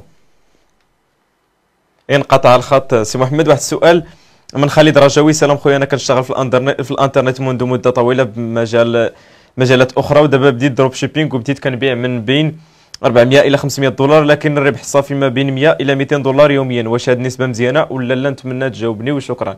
يعني تجاوبوا من ذاك الباسي ديال دروب شيبينغ. ممكن تعاود السؤال لو سمحت؟ قال بانه انا كنشتغل في الانترنت منذ مده طويله بمجالات اخرى، ودابا بديت بدروب شيبينغ وبديت كنبيع ما بين 400 الى 500 دولار، لكن الربح الصافي ما بين 100 الى 200 دولار يوميا. واش هذه النسبه مزيانه ولا لا؟ يعني كيبيع من 400 ل 500 في النهار، الربح 100 ل 200 في الدروب شيبينغ.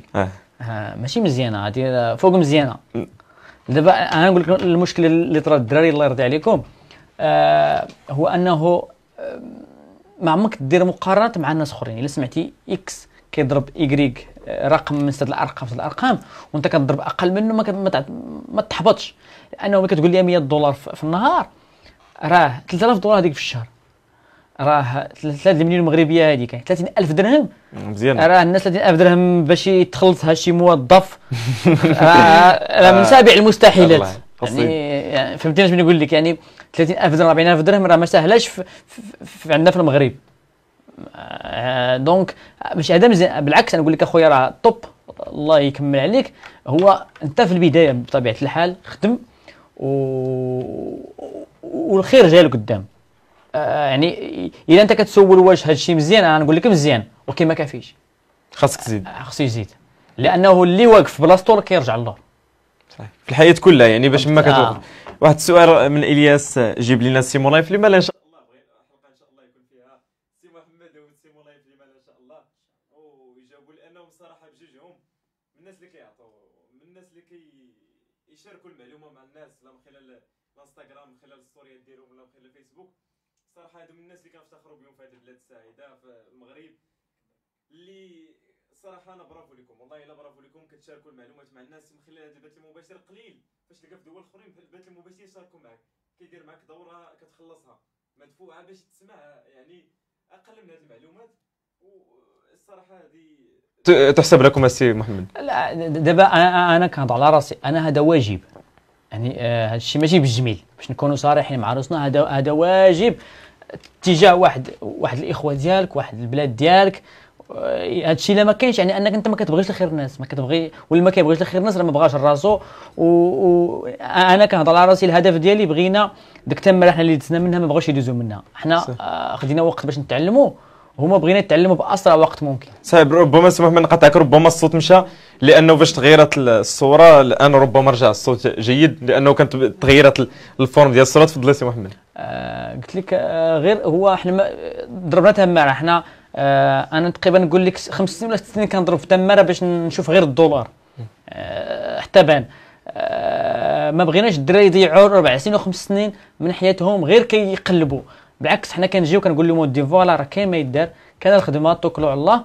وكفرق كبير ما بين حنا وهما، حيت حنا ديك الساعه ملي كتقول لواحد نخدم سيغ انترنيت كيضحك عليك، كيقول ودي هادشي اش كيقول هادشي. كان 2008 دابا 2007 انا كنت طالب حتى دابا كتقول مثلا شي دري كيقول العائله ديالو راه كنخدم كيربحوا الناس كيربحوا واخا هذه ماشي الربح يعني غير موجودين الفلوس، راه الخدمه العمل في الانترنت باش كيعطوا الريزلتا. يعني انت في البدايات ديالك يعني فاش كنت كتقول لهم راه الربح في الويب وهذا كانت مستحيل كيقولوا كانك تتحدث في الخيال. بطبيعه الحال راه في القبير دابا راه ملي كنشوف دي زيفيون ملي كنحضر اليوم كتلقى واحد السيد جاب ولده، كتلقى الدري كيجي مع الاب والام ديالو. يعني كاين واحد الثقافه دابا الاباء فاهمين هذا الشيء وعارفينه وواعيين به. هذيك الساعه راه كتقولها لصحابك راه كيضحكوا عليك. شنو هو كيضحكوا عليك؟ راه كيقول لك واش انت واكل شي حاجه، واش انت في كامل القوه كيدخلوا الفلوس كيخرجوا من كيقول لك هادشي. انا باقي عاقل وهاد الدراري باقي صحابي كنقولها لهم ديك الساعه كيضحكوا عليا. ولكن دابا لا، دابا على الاقل راه الا قلتي لباك ولا لامك ولا لعائلتك راه انا غنخدم في الانترنت، حيت انا ما كنسميهاش ربح خدمه، غنخدم في الانترنت. يقول لك شكون دارها ولدي؟ كتقول لي دارها فلان وفلان وفلان. كاين امثله حيه قدامك ديك الساعه ما كاين حتى شي مثال. صح. يعني دابا تقول لي هذا راه كاين سي محمد يحيى، كاين سيمون لايف، كاين بلال، كاين دراري اخرين الاسماء ديالهم. انتم كنماذج الصراحه راه هذا الشيء اللي برافو لكم، ضربتوا تماره ولكن فتحتوا واحد الباب كبير امام الشباب في الويب. معنا اتصال هاتفي سي محمد، اسمح لي قاطعتك ونكمل. السلام عليكم. السلام عليكم. مرحبا سيدي، تفضل. الاسم كريم. احمد جديد. مرحبا سي احمد، تفضل السؤال ديالك. الله يحفظك سيدي. غير بحكم التجربه ديال سي يحيى بغيت نسولو شنو اللي مزيان، واش كازا ولا انسكن؟ ومع دابا حنا راك عارف الناس ديال الجان انسكن هي اللي قريبه لنا ياك. اييه.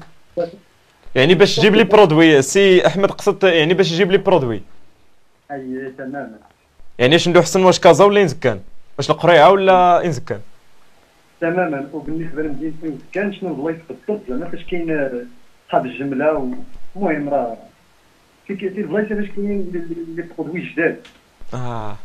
يقدر يعطيك البرودوي غدا تلقاه كان جديد، كان طالق، غدا تلقاه مشى تلقاه برودوي اخر. واخا شكرا سي احمد، نجاوب لك على السؤال ديال شنو اللي زوين، واش كازا ولا انسكان. هنا هو الاختيار في كازا كيكون اكبر وارخص من ينزكا، ولكن ملي كنسمعوا ارخص ما كيكونش ارخص بواحد المبلغ كبير، كتلقى واحد الديفيرونس ديال 5 دراهم 7 دراهم 10 دراهم في اسوء الحالات. انا ما نكذب عليك، انا التيم ديالي كيقتصر حاليا في 90% ديال الشراء في منين نزكان. انني باش نشري من كازا داكشي غنختار في الترونسبور، هو الفرق. فهمتيني؟ وانا ماشي داك النوع اللي كيحمق راسو فينا هي ودنيا هي، لا كنحاول نلعب ببساطه. برودوي كاين كنجيبو. قال لك البلاصه السوق الفوقاني ديال نزكا، ما عرفتش كيفاش كتسميوه. الصراحه السوق ديال الالكترونيك اللي كاين ربما حدا الجزاره ولا في الفوق، ما عرفت. كاين المهم نعطوا الناس ديال نزكا راه كاين واحد طلع. انا حيت انا ما عمرني كنت فيه، يعني كنت فيه جوج المرات شي 5 سنين هذه لاغراض شخصيه. ولكن في كازا فين ما عمرني انا مشيت لكازا، ولكن كنسمع درب عمر درب عمر فاش كيكونوا وكراج علال. درب عمر وكراج علال، الدراري اللي كيتابعوا اللايف درب عمر كراج علال انسكان اللي بغى يشري لي برودوي. وكان لنا سي محمد محطه رقيه كنقول الاسماء ديال البلايص. يعني هذا النشاط والحيويه في هذه الحلقه هذه الرمضانيه. احمد شكري، هذا الرجل مقبول سبحان الله العظيم، احسن من البعض. يعني كيقصدك سي محمد مقبول والله العظيم. خاصكم تشوفوا سي محمد بانه واحد الشخص طيب، وباش كتجلس معاه الصراحه كتموتيفا. يعني من الناس اللي كيموتيفيوك، كتخرج يعني كتلاقى معاه 5 دقائق 6 دقائق، كتمشي كتهز البيسي ديالك كتبقى تقلب على راسك تشوف فين كاين الربح، فين كاين هذا الربح ديال الفلوس. حمزه قال لك كيفاش يمكن نجاوز عقبه الروتور في المغرب، ربما تحدثت عليها هذه السي محمد. معنا اتصال هاتفي اخر. السلام عليكم. عليكم السلام ورحمه الله. مرحبا سيدي، تفضل. الاسم كريم. مرحبا، معك خالد من مراكش. كنشكرو مرحبا. شكرا الاخ مصطفى بعد على هذا اللايف اللي درتي لنا وجبتي لنا الاخ محمد يحيى. مرحبا. الله يكبر بك. اليوم استفدنا منه بزاف، وهذا شرف لنا كبير اننا نتعاطروا معكم اليوم. مرحبا، تفضل السي احمد. السي خالد، وحتى حنا يعني سعداء باننا نقدموا لكم شي حاجه تستافدوا منها في رمضان مع السي محمد يحيى، ان شاء الله وضيوف اخرين غيكونوا مفاجات ان شاء الله في قادم الحلقات. تفضل السي خالد. شكرا بزاف. السؤال ديالي عندي جوج اسئله. هو بالنسبه للاخ يحيى، لي بلاتفورم اللي تخدم فيهم بليكم لوكال، واش تخدم فوتو بشوبيفاي ولا بوكوميرس؟ والسؤال الثاني، انا تنخدم بوكوميرس وبنعرف احسن طريقه باش احسن طريقه في الادز اللي نقدر ندير بها زوار بزاف ويكون الكاليتي ديالهم مزيانه، اللي يكون زيد من عدد المبيعات عندي. واش باقي الاخ يحيى تخدم حسب اللايف اللي نتبعه هو انه تخدم بالليد وبالكونفيرجن، ولا كان شي معلومات يبارطاجيهم معنا من ناحيه الادز نستافدوا منه في النقطه هذه ان شاء الله. شكرا لك السي خالد على التواصل والاتصال ديالك. تفضل السي محمد. سولني على واش كنخدم بالبلاتفورم اي كوميرس ولا شوبيفاي. انا كنخدم بشوبيفاي، ما عمرني خدمت باي كوميرس. الو كوميرس الاو كوميرس، عفوا قلت لي اي كوميرس. او كوميرس. السؤال الثاني ديالو هو ربما تحدث في الاول على لا هضر على ربما هضر على الادز يعني باش يجيب كثار. هو باش تجيب كثر في الادز هو ماشي البلاتفورم اللي كتلعب دور، يعني سواء او كوميرس سواء شوبيفاي سواء اي بلاتفورم اخرى ماشي اللي كتلعب دور في المبيعات او عدد المبيعات او قيمه او الكوست ديال المبيعه. اللي كيلعب دور كبير هما جوج حوايج، هما المنتج ديالك والاد كوبي ديالك. الاد كوبي باش نقرب للمشاهدين هي ديك الكتابه اللي انت كاتب في الاعلان، يعني ديك الهضره زائد داك الفيديو ديك التصويره. هادو كيلعبوا نقدر نقول لك 70% او 60% من كعامل باش السيد يشري ولا ما يشريش. ملي كتكتب واحد الاد كوبي مقنعه بواحد الفيديو ولا بواحد التصويره مقنعه، هنا واحد الانسان كيرتاح معاك تما كيكليكي كيمشي للسيت كيكوموندي. يعني انا كنقول انا لا اد كوبي والاعلان كيفاش تحط كيلعب دور كبير في المبيعات. ونصيحه اللي غنقدم ليه، عود مره بدل، يعني كاتب اد كوبي معينه ما تبقاش عليها، دير وحده اخرى، بدع دير 2 3 4 5 ودير سبلاي تيست. كتلقى بعض المرات نفس الادز البرودوي نفس كل شيء، كتلقى الاد كوبي واحد والاد كوبي جوج، هذه كتجي المبيعات ارخص وهذه لا اغلى، وهذه كتجي عليك هذه ما كتجيب لك. يعني انت انا كندير 5 كل اد كوبي كندير فيها 5 لكل برودوي، 5 هذا المينيموم. بعض المرات كنديروا 6 7 8 كدير 5. كل اد كوبي كتختلف في الديسكريبشن في الاد كوبي زائد في التامبرين ديال نفس الفيديو. كاين واحد السؤال السي محمد، واخا كثر عليك الاسئله مرحبا تقريبا ما بقاو له السحور، خاصك تعشى وتصحى سي محمد، لانه باش ترجع للكونديسيون فيزيك. واش بيبل كافي في ستور ولا ضروري سترايب؟ هذا السؤال من عند عبد العزيز ام زراو. لا ما كافيش، للامانه ما كافيش، لان هنا غتلوح واحد 30% ديال المبيعات غيمشيو لك، 30% ديال المبيعات غيمشيو لك. كاينين الناس كيلقاو بيبال كيرجعوا للور. من الاحسن يوفر ليه بيبال ويوفر سترايب.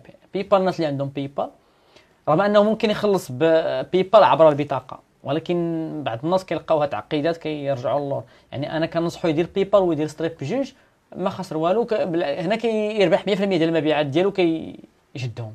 واحد السؤال من الجزائر نحييك، هذا من نبيل الطهراوي من الجزائر. نحييك خويا محمد، بالنسبه للمنتجات الاحسن تستعمل متجر بمنتجات من اصناف مختلفه ولا الاحسن تركز على تصنيف واحد ومنتجات في نيتش معين باش تبني البراند تاعك؟ نحكي بالنسبه للسوق العربي. نعاود السؤال. بالنسبه للمنتجات الاحسن نستعمل متجر بمنتجات من اصناف مختلفه ولا الاحسن نركز على صنف واحد ومنتجات من نيتش معين باش تبني البراند تاعك؟ نحكي بالنسبه للسوق العربي. السوق العربي هو الا قدر هو يتخصص هنا ما كنهضروش على براند، كنهضروا على نيتش، على مجال.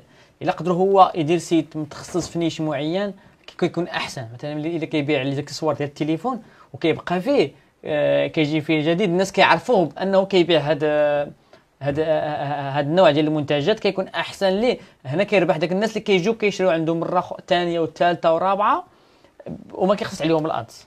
معنا اتصال هاتفي. السلام عليكم.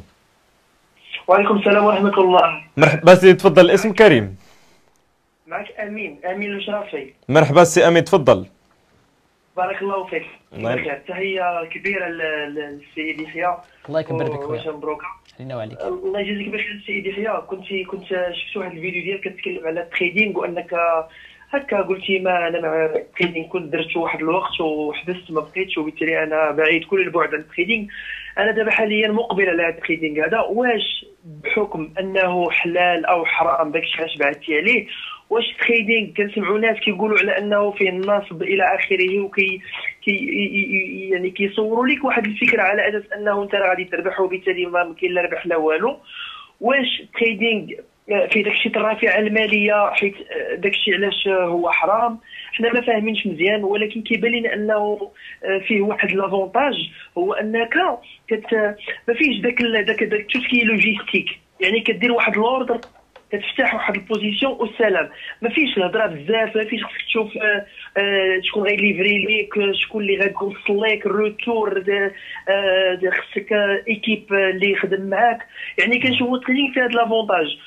علاش انت ما بغيتيش ديرو؟ واش حيت حلال ولا حرام، ولا حيت فيه هادشي النصب فعلا؟ لان عندنا واحد الثقه كبيره فيك، وبالتالي بغينا نعرفوا جواب وتوجيه في هذا الاطار هذا. وشكرا. نعم ان شاء الله غنحاول نجاوب على هذا السؤال. سي محمد يعني بايجاز في هذا هذا هو اصعب سؤال في الحلقه. الله يعلم كرسي دابا باش نكونوا صريحين، لانه كان واحد اللغط كبير في هذا المجال طرا ما بين الدراري في ديال التريدينغ والاشاره. سي محمد غنخصو حلقه خاصه ان شاء الله في برنامج ويب فلوس على التريدينغ، يعني خاصنا لانه كاين فيه تفصيل بزاف ونفصلوا فيه اكثر. هو من الناحيه الشرعيه انا لست اهل باش انني نحكم فيها، باش نسدوا هذا القوس. انا ماشي للامانه ماشي حيت من التريدينغ، لان ما درتوش بزاف، شي شهرين 3 شهور ولا واحد المده قصيره، وحيت منه ماشي حيت حلال ولا حرام، حيت ما لقيتش فيه راسي، ما كنعرفش ليه. بصراحه العباره، لان انا كنقول انه التريدينغ ديال هو التداول في العملات، في الذهب، في الفضه، في البترول، في المالمات في البورصه. هذوك عندهم ناس ديالهم، عندهم محللين ماليين، عندهم ناس كيتوقعوا ازمه سياسيه كتطلع دولار كتهبطوا، خلاف بين رئيسي دولتين كيطلعوا النفط كيهبطوا. انا ماشي ديال داك الشيء، يعني هذا الشيء ديال الناس اللي محللين. هو ملي كتدخل ليه انت ما عارفش الفينونس، ما عارفش التحليل، ما عارفش في دوك المجال ديالهم، لانه كيكون فيه بزاف. كنقول لك هنا كتقمر، يعني هنا انت حظ لاعب، يعني كتلعب واحد هكا كتشري واحد البوزيشن، كنقولوا بالدارجه ديالنا حط رجليك ما حطاش على الامان، يعني تقدر في اي لحظه. يعني ممكن كيشري في واحد النقطه لا بوزيسيون معينه كما قال الاخ، كيشري الدولار ممكن يطلع ممكن يهبط. يعني هذا الشيء الا ما فهمش المارشي. وعاد ثاني كاين واحد النقطه اخرى ديال شمن بلاتفورم فاش كتريدي، شمن بلاتفورم فاش كتريدي. كاين لي بلاتفورم اللي هي نصابه، كاين لي بلاتفورم اللي كاينين. هادشي فيه شيء كبير. انا صعيب نعطيك اخويا واحد جواب نهائي نقول لك سير ليه ولا ما تمشيش ليه، لانني ماشي هو الدومين. الا كنهضرك انا كنكذب، حيت بيني وبين التريدينغ 2009 ولا 2010 يعني مده طويله هذه ولا 10 سنين انا بيني وبين ذاك المجال.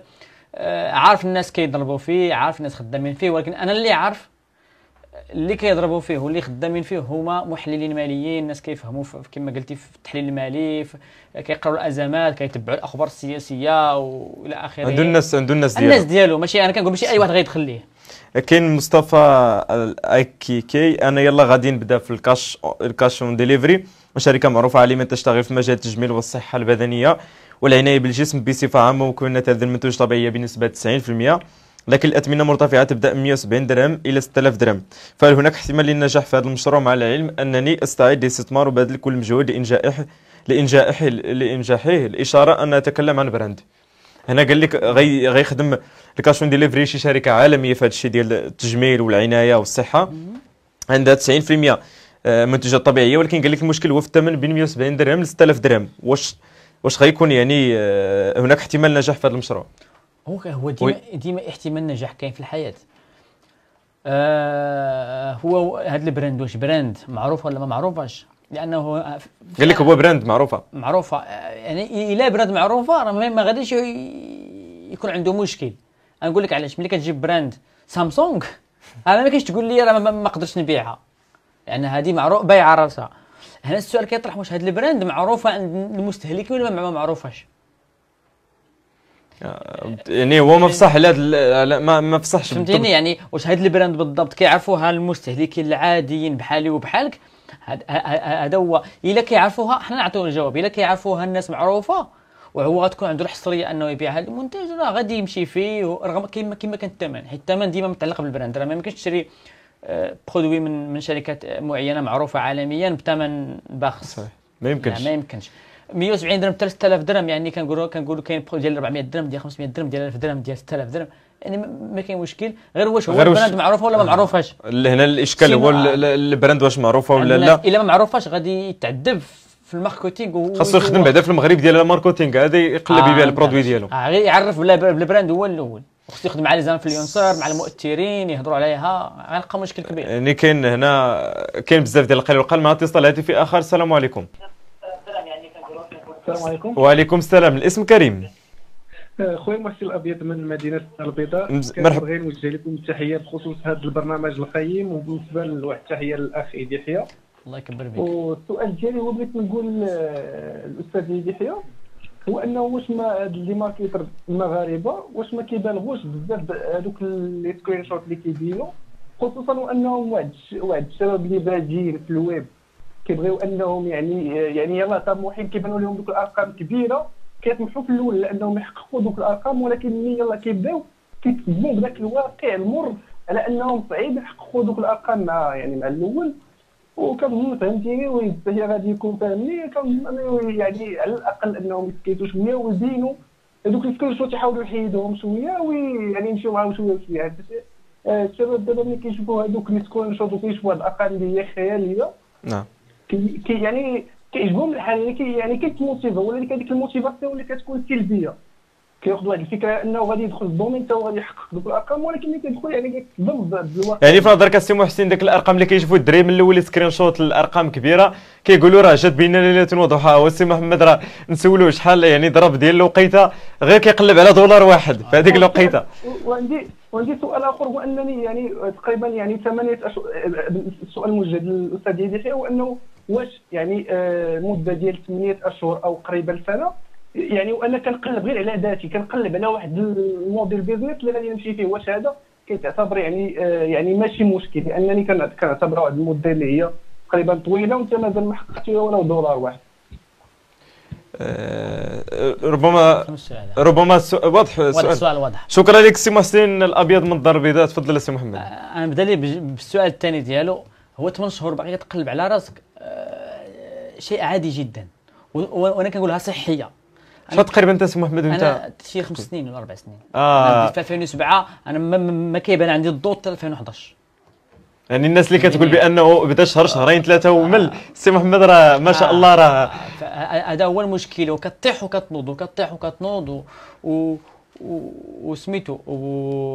بالعكس انا كنشوف انه 8 شهور باقي كيقلب على ذاته هي صحيه، كيكسب واحد المناعه اللي غتعطيه نفس طويل. عرفتي انا اللي كيخلعني السي مصطفى كيخلعني هذوك اللي كينجحوا دغيا.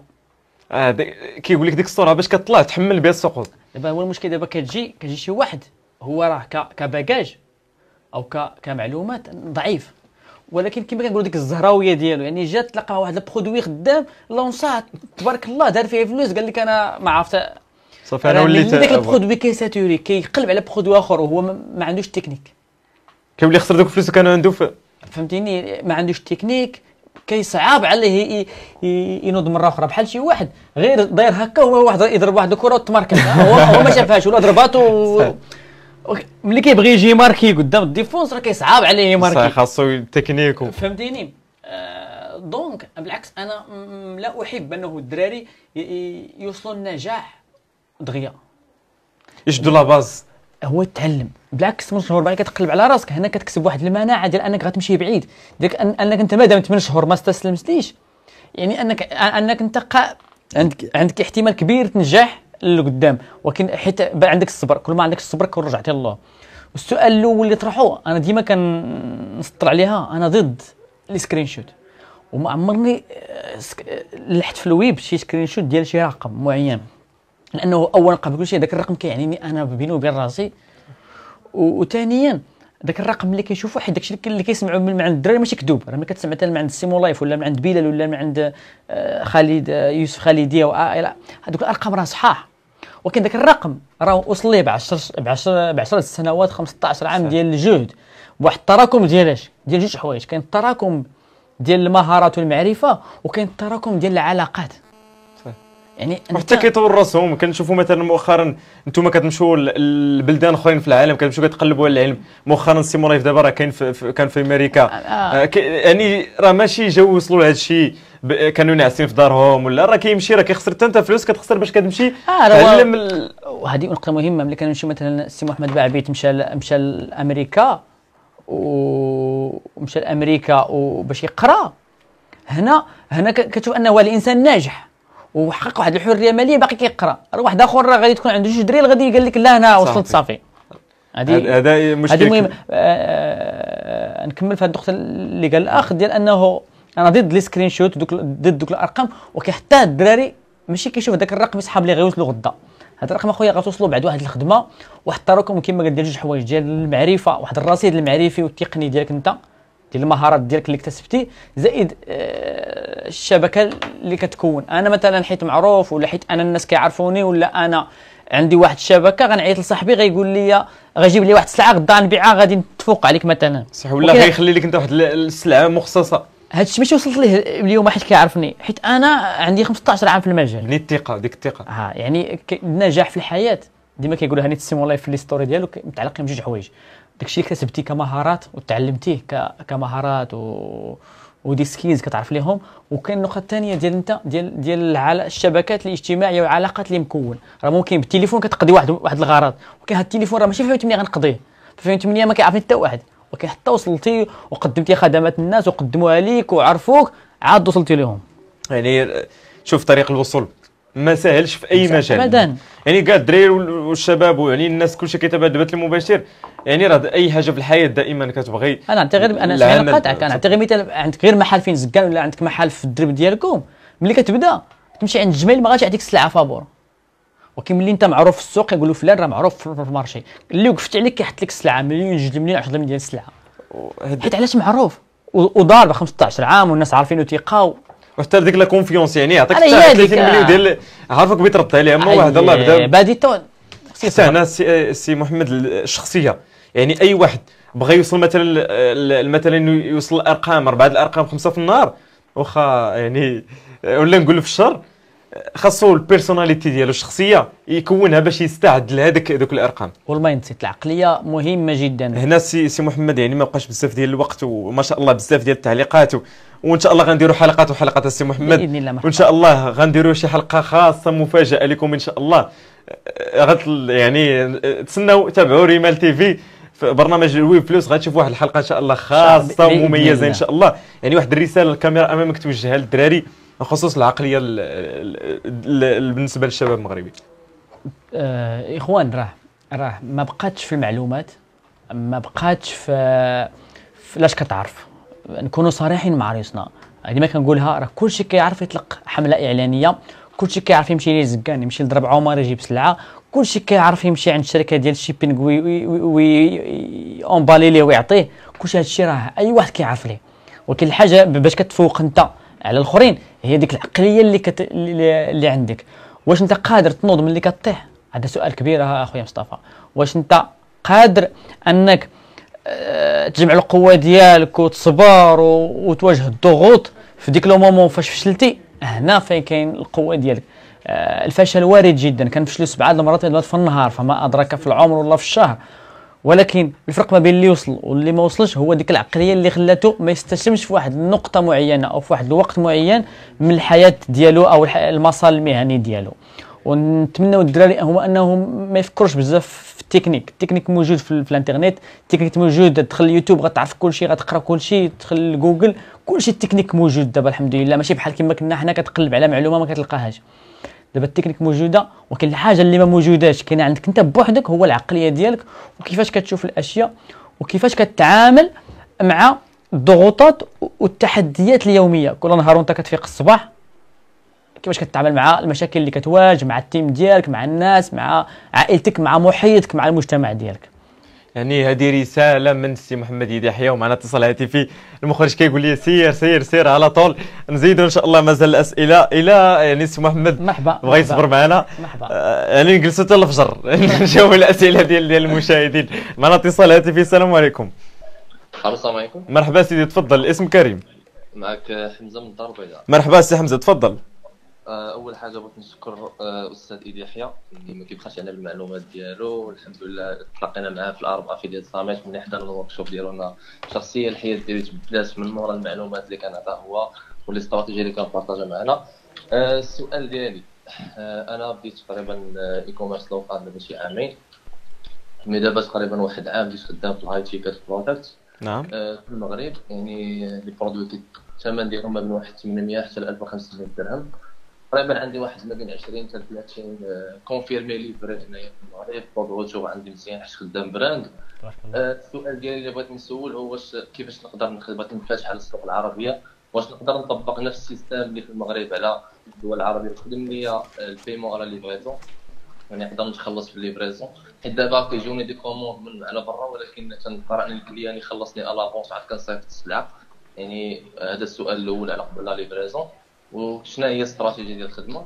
والسؤال الثاني على شنو هما الحلول الاخرين اللي كتستعمل ايدي يحيى بالنسبه للباي بال والبيمون على فيسبوك ادز، علما ان بدك تخسر مثلا ما بين واحد 2000 حتى 4000 دولار في الشهر، يعني كيفاش تتعامل معاه؟ ممكن نسول الاخ؟ نعم تفضل تفضل. خويا بغيت نسولك واحد السؤال بالنسبه سميتو قلتي انه كيجيوك لي كوموند من برا وكتضطر انه تقول لهم خلصوا دافونس، كيخلصوك ولا لا؟ نعم. كيخلصوك ولا لا؟ كيخلصوني. كاين شي وحدين كيخلصوني شي وحدين لا. ممكن تقول لي البروسونتاج ديال اللي كيخلصوك واللي ما كاين اللي كيرفضوا؟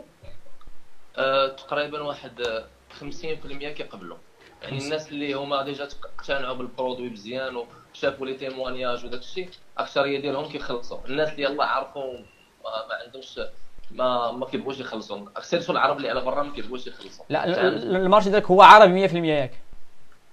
لا نقدر نخدم حتى ماشي عربي 100%. لا دابا هاد 50% اللي قلتي كيخلصوا 50% ما كيخلصوش، هاد 50% اللي كيخلصوا واللي ما كيخلصوش لي دو واش عرب ولا ماشي عرب؟ اغلبيه ديالهم ماشي عرب.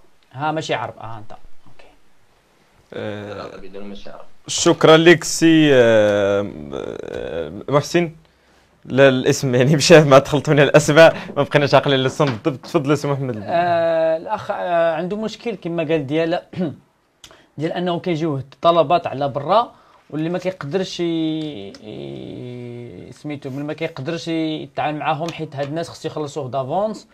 عليها سولته كون قال لي الدول العربيه كاين حلول، كاين شركات اللي ممكن يتعاقد معاهم ويصيفط لهم السلعه وهما كيجيبوا ليه فلوسه في الدول العربيه. ولكن قال لي ماشي دول عربيه، على حسب الدول. الا في دول اجنبيه غادي في دول اجنبيه ما عرفتش واش كاين شي واحد كيدير هذه الخدمه ولا لا. السؤال الثاني اللي طرح هو كيفاش يزيد من المبيعات. نعم. كيفاش يزيد من المبيعات وكيفاش يطور من راسو. هادشي اللي عقدت على السؤال ديالو. هو عنده براند على ما اعتقد وكيبيع. شكرا. وكيبيع برودوي قال لك ما بين 800 درهم و 1500 درهم. الروتور ما غاديش يكون عنده كثير. النصيحه اللي غادي نقول الاخ هو ما يبقاش يبيع واحد برودوي واحد، لانه اش كطرا كاين دي برودويات سبحان الله العظيم ما يمكنش تبيع فيهم بزاف. يعني هذا البرودوي ممكن نبيع فيه 10 في النهار. نسكيلي التنعيه ما يمكنش نوصل فيه واحد 100 ولا 200. هنا كنصحوا انه يكثر من دوك المنتجات. ويمكن هذا الشيء هو السؤال اللي باقي عاقل. وكاين واحد السؤال، جينيرال ستور اور نيش اور وان برودكت ستور؟ هذا الشيء الا في الايكوم لوكال جينيرال ستور مزيان احسن. شي كل شويه بحال السويقه. الا دروب شيبينغ حنا اش كنديروا جينيرال ستور كنتيستيو منه برودوي حتى يخدم عاد كنديروا ليه ستور ديالو بوحدو. يعني هذه طريقه. شوف اللي كيتابع هذا البث المباشر ما يزقلش هذا البث المباشر لانه تقالوا فيه صراحه معلومات مهمه وقيمه في الخصوص ديال لي كوميرس وحتى في الحياه الشخصيه ديالك. معنا اتصال هاتفي. السلام عليكم. السلام عليكم. مرحبا سيدي، تفضل. الاسم كريم. مرحبا بك سيدي. راك اتصلت لك قبيله احمد الجداي. مرحبا السي احمد، تفضل مره اخرى. بغيت نسولك على واحد البلان كيوقع دابا في الفيسبوك باش كتبغي دير شي بيبليسيتي، باش كتبغي تطلق الاد شي برودوي. نعم. راك عارف بحال مثلا داك الشوايع ولا لي بارفان داك الشيء كيكونوا لي مارك، فهمتي؟ من فضلك ممكن تقرب التليفون شويه لك عافاك ولا كتهضر من السماعات باش يكون الصوت طالع شويه. دابا كتسمعني مزيان ياك؟ مزيان. مزيان. قلت لك دابا بعض المرات فاش كتلوح شي برودوي كتطلق الاد ياك؟ نعم. بعض المرات كيكونوا لما كتلوح مثلا الشوايع ولا لي بارفان كيكونوا لي مارك، مثلا روليكس ولا الايفون ولا شي حاجه بحال هكا، واش ما كاينش مشكل زعما؟ يعني ديال كتلاح في ستور دي براند اخرين ديال شركات اخرى. انت تماما. يعني كيلوح مثلا الشركه نقولوا مثلا دابا كتلوح شي ساعه مثلا ديال الروليكس هي غير كوبي، فهمتي؟ وكتلوح دابا انت التصاور ديالها وداك الشيء، ولكن في الاد كوبي ما كتطابيش سميتها ولا. فهمك السي محمد، غيجاوبك. صافي شكرا. لا هو كاين السؤال، اسمح لي قطعك اخويا، هو كاين السؤال ديالك واش شنو هو السؤال بالضبط؟ هادشي كديروا شنو هو السؤال بالضبط؟ دابا الا جاب الله مثلا لقيت واحد الساعه باغي نبيعها مثلا على سبيل المثال رولكس ياك؟ لحتها ودات المهم لحتها وطلقت الاد، واش غادي يكون شي مشكل باش يتسد ليا الكونت ولا لا؟ كاين احتمال كبير تسد لك الكونت، باش نكون معاك صريح. يعني يقدر يتسد واخا نلوح غير التصور ديال يعني البراند ما خصنيش لا ولكن انت لحتي التصوره ديال البراند. يعني باينه لا مارك. الى باينه لا مارك ومكتوبه باينه، راه امكانيه كبيره لانك انت تبيع ما ليس لك. هذه براند اللي انت ما عندكش التوكيل الحصري او التوكيل من عند هذه الشركه باش تبيعه.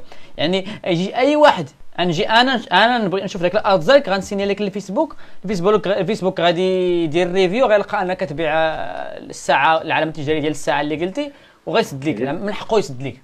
وكاين مشكل ثاني، الا انت كتبيع ديك المكانه في واحد ستور، راه ممكن ديك الشركات تدعيك عبر شوبيفاي. يعني تقول له يعني وشنو يعني من الاحسن نتفاداو كاع حنا دوك لي براند كبار وداك الشيء.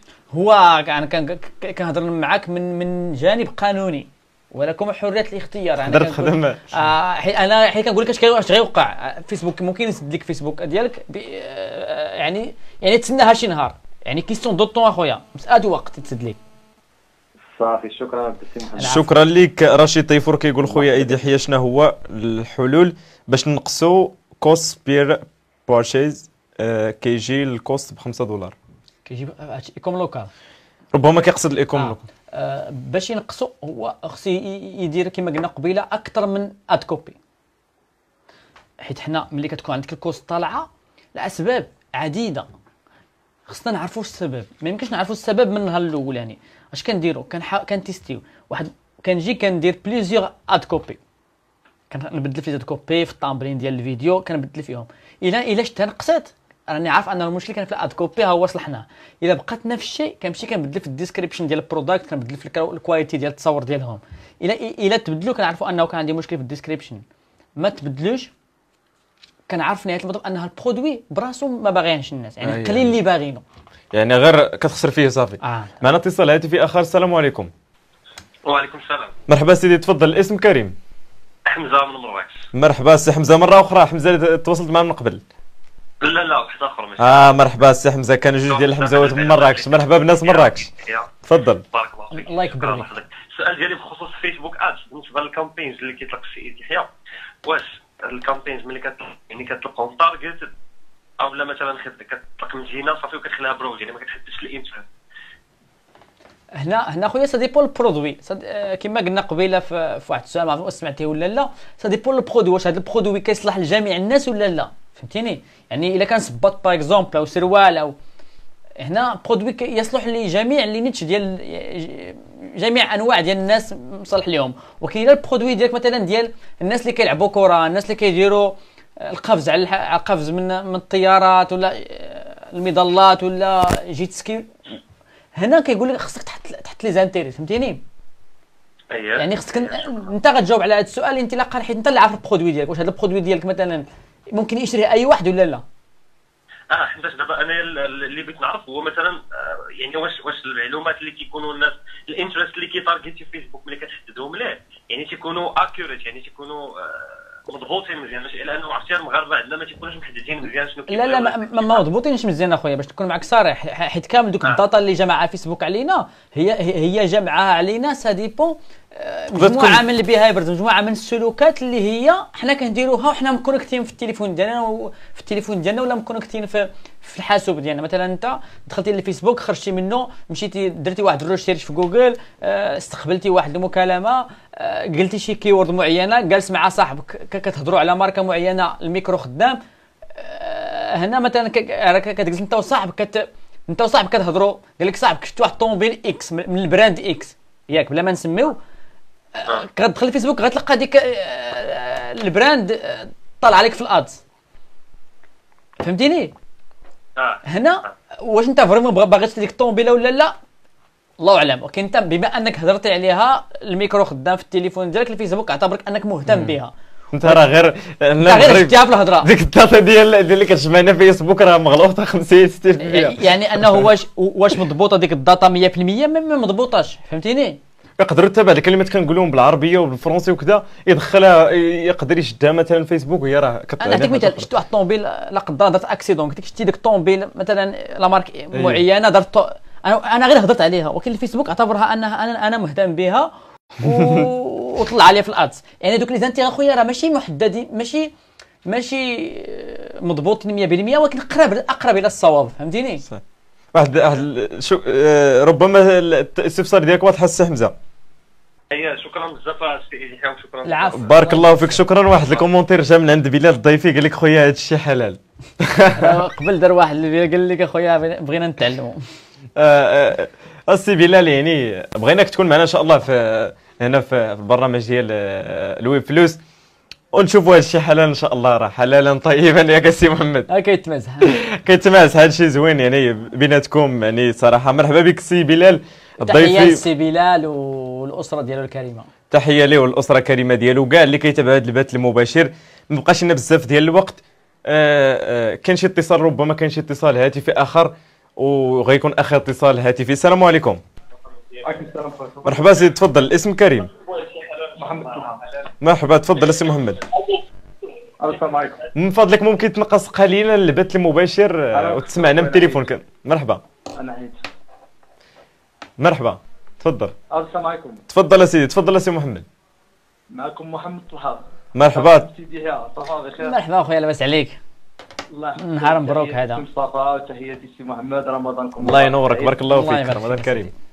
المهم انا ما عنديش شي تساؤل، عندي غير واحد الرساله فقط بنوجهها للشباب، واحد الرساله للشباب سواء المقدمين على العمل في الانترنت في التجاره الالكترونيه المغربيه او اللي ديجا خدامين، يعني بغيتهم انهم يخدموا بابداع، بغيتهم يخدموا بتميز، واهم حاجه بغيت نركز عليها هي انهم يكونوا صريحين مع الناس، حيت كنشوفوا الناس ولاو كيتفكاو بزاف في الدومين، كيدخلوا ليه دراري صغار كيخسروا الدومين، بغيناهم يخدموا بالابداع، بغيناهم يخدموا بالتميز.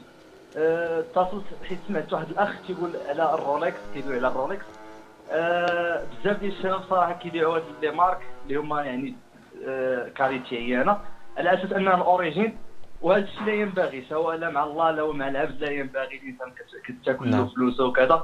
بغينا الانسان يخدم بابداع، والله يوفق الجميع ان شاء الله، وعشر مبروك الاخوان، وتحياتي السي محمد مجددا. الله يكبر بك خويا محمد.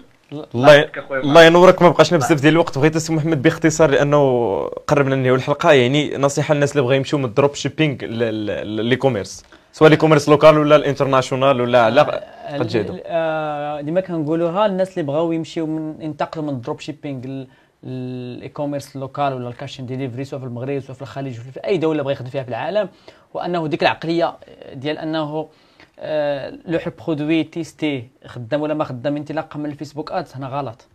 معمر في الدروب شيبينغ هو كنحكموا على البرودوي خدام ولا ما خدام انطلاقا من الكوست با بارشيز، يعني قيمه المبيعه على مستوى الاعلانات، ولكن في الاي كوميرس لوكال لا، او في الكاش ديليفري معمر الكوست هي كتحكم. كما قلت لك قبل ممكن نجيبها ب$5 في برودوي معين وتكون مخرجاني، ونجيبها $1 في برودوي اخر وما مخرجانيش، لان كاين عوامل اكثر.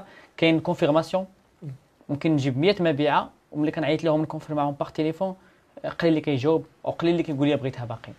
كاين كونفيرماسيون وكاين ديليفرد او التوصيل، ممكن كاع السيدي يقول لي بغيتها ونصيفطها له وما يشدهاش. يعني نسبه التوصيل او النسبه ديال الروتور والنسبه ديال لا كونفيرماسيون كتلعب دور كبير. واش نصحهم يديروا لانه اللي كيبغي يبدا النهار الاول كيقول لك باغي ندير التيم، يدير التيم من 10 لي برودوي في النهار. هو 10 لي برودوي في النهار سا ديبون، هو القدره الماليه ديالو، ما يمكنش نقول ليه هي ولا ما ديرهاش، ولكن انك تقول لي غادي ندير فرقه ونجيب خدامه ونجيب الكول سنتر في بنات كول سنتر ونجيب الناس ديال الفيلمنت الناس ديال ليفريزون وانت 10 لا اظن انه 10 غيكوفر له دوك لي شارج كاملين. ولكن الا انت كتشوف ان داك التيم غيخليك تخدم مرتاح ويخدم انك تطور، اللهم يسر، ولكن سا ديبون تاع القدره الماليه ديالك، سا ديبون البيدجي ديال الشركه ديالك، هذا كيلعب دور بزاف. ان شاء الله. شكرا لك بزاف سي محمد، وتحيه لك وتحيه لكل المتابعين. نقول للمتابعين بانكم تابعوا، ديروا لايك للصفحه ديال ريمال تي في، غيكونوا مفاجاه ان شاء الله في الحلقه ديال الاسبوع القادم الجمعه الجايه ان شاء الله في برنامج الويب فلوس. شكرا لك سي محمد يدحيا مرحبا على تلبيه الدعوه والحضور ديالك معنا، وان شاء الله غتكون معنا حاضر مرات اخرى ان شاء الله باذن الله. مرحبا، لانك لا تبخل الناس بالمعلومه. شكرا بزاف، شكرا لكم انتم اللي تابعتوا هذا البث المباشر، اللي كومونتيتوا، وسمحوا لنا الاسئله اللي ما جاوبنا عليها، لانه صراحه اللي غنجاوبوا الاسئله كلهم كانوا في لي كومونتير غيخصنا ساعات وساعات، ولكن رمضان هذا راه خاص الانسان شويه يرتاح لانه ما بقاش بزاف ديال الوقت للسحور. نقول لكم رمضان كريم وبصحه سحوركم، وتقبل الله صيامكم وقيامكم. شكرا بزاف، بقاو فيا لقناتكم ريمال تي في، لايكيو لاباج ديالنا وتابعونا، وتحيه لكم مصطفى تومي محمد إيدحيا، الى حلقه قادمه ان شاء الله. السلام عليكم. في الويب ما كاينش غير مواقع التواصل الاجتماعي والترفيه، كاينين دراهم ودولارات، ومن فوق هادشي يمكن يكون مصدر دخلك الاول. في الويب فلوس غنجيبو خبراء في التسويق الالكتروني، التجاره الالكترونيه، الفوركس وتطبيقات الهواتف الذكيه. نتلاقاو كل جمعه مع 11 ديال الليل على ريمال تي في.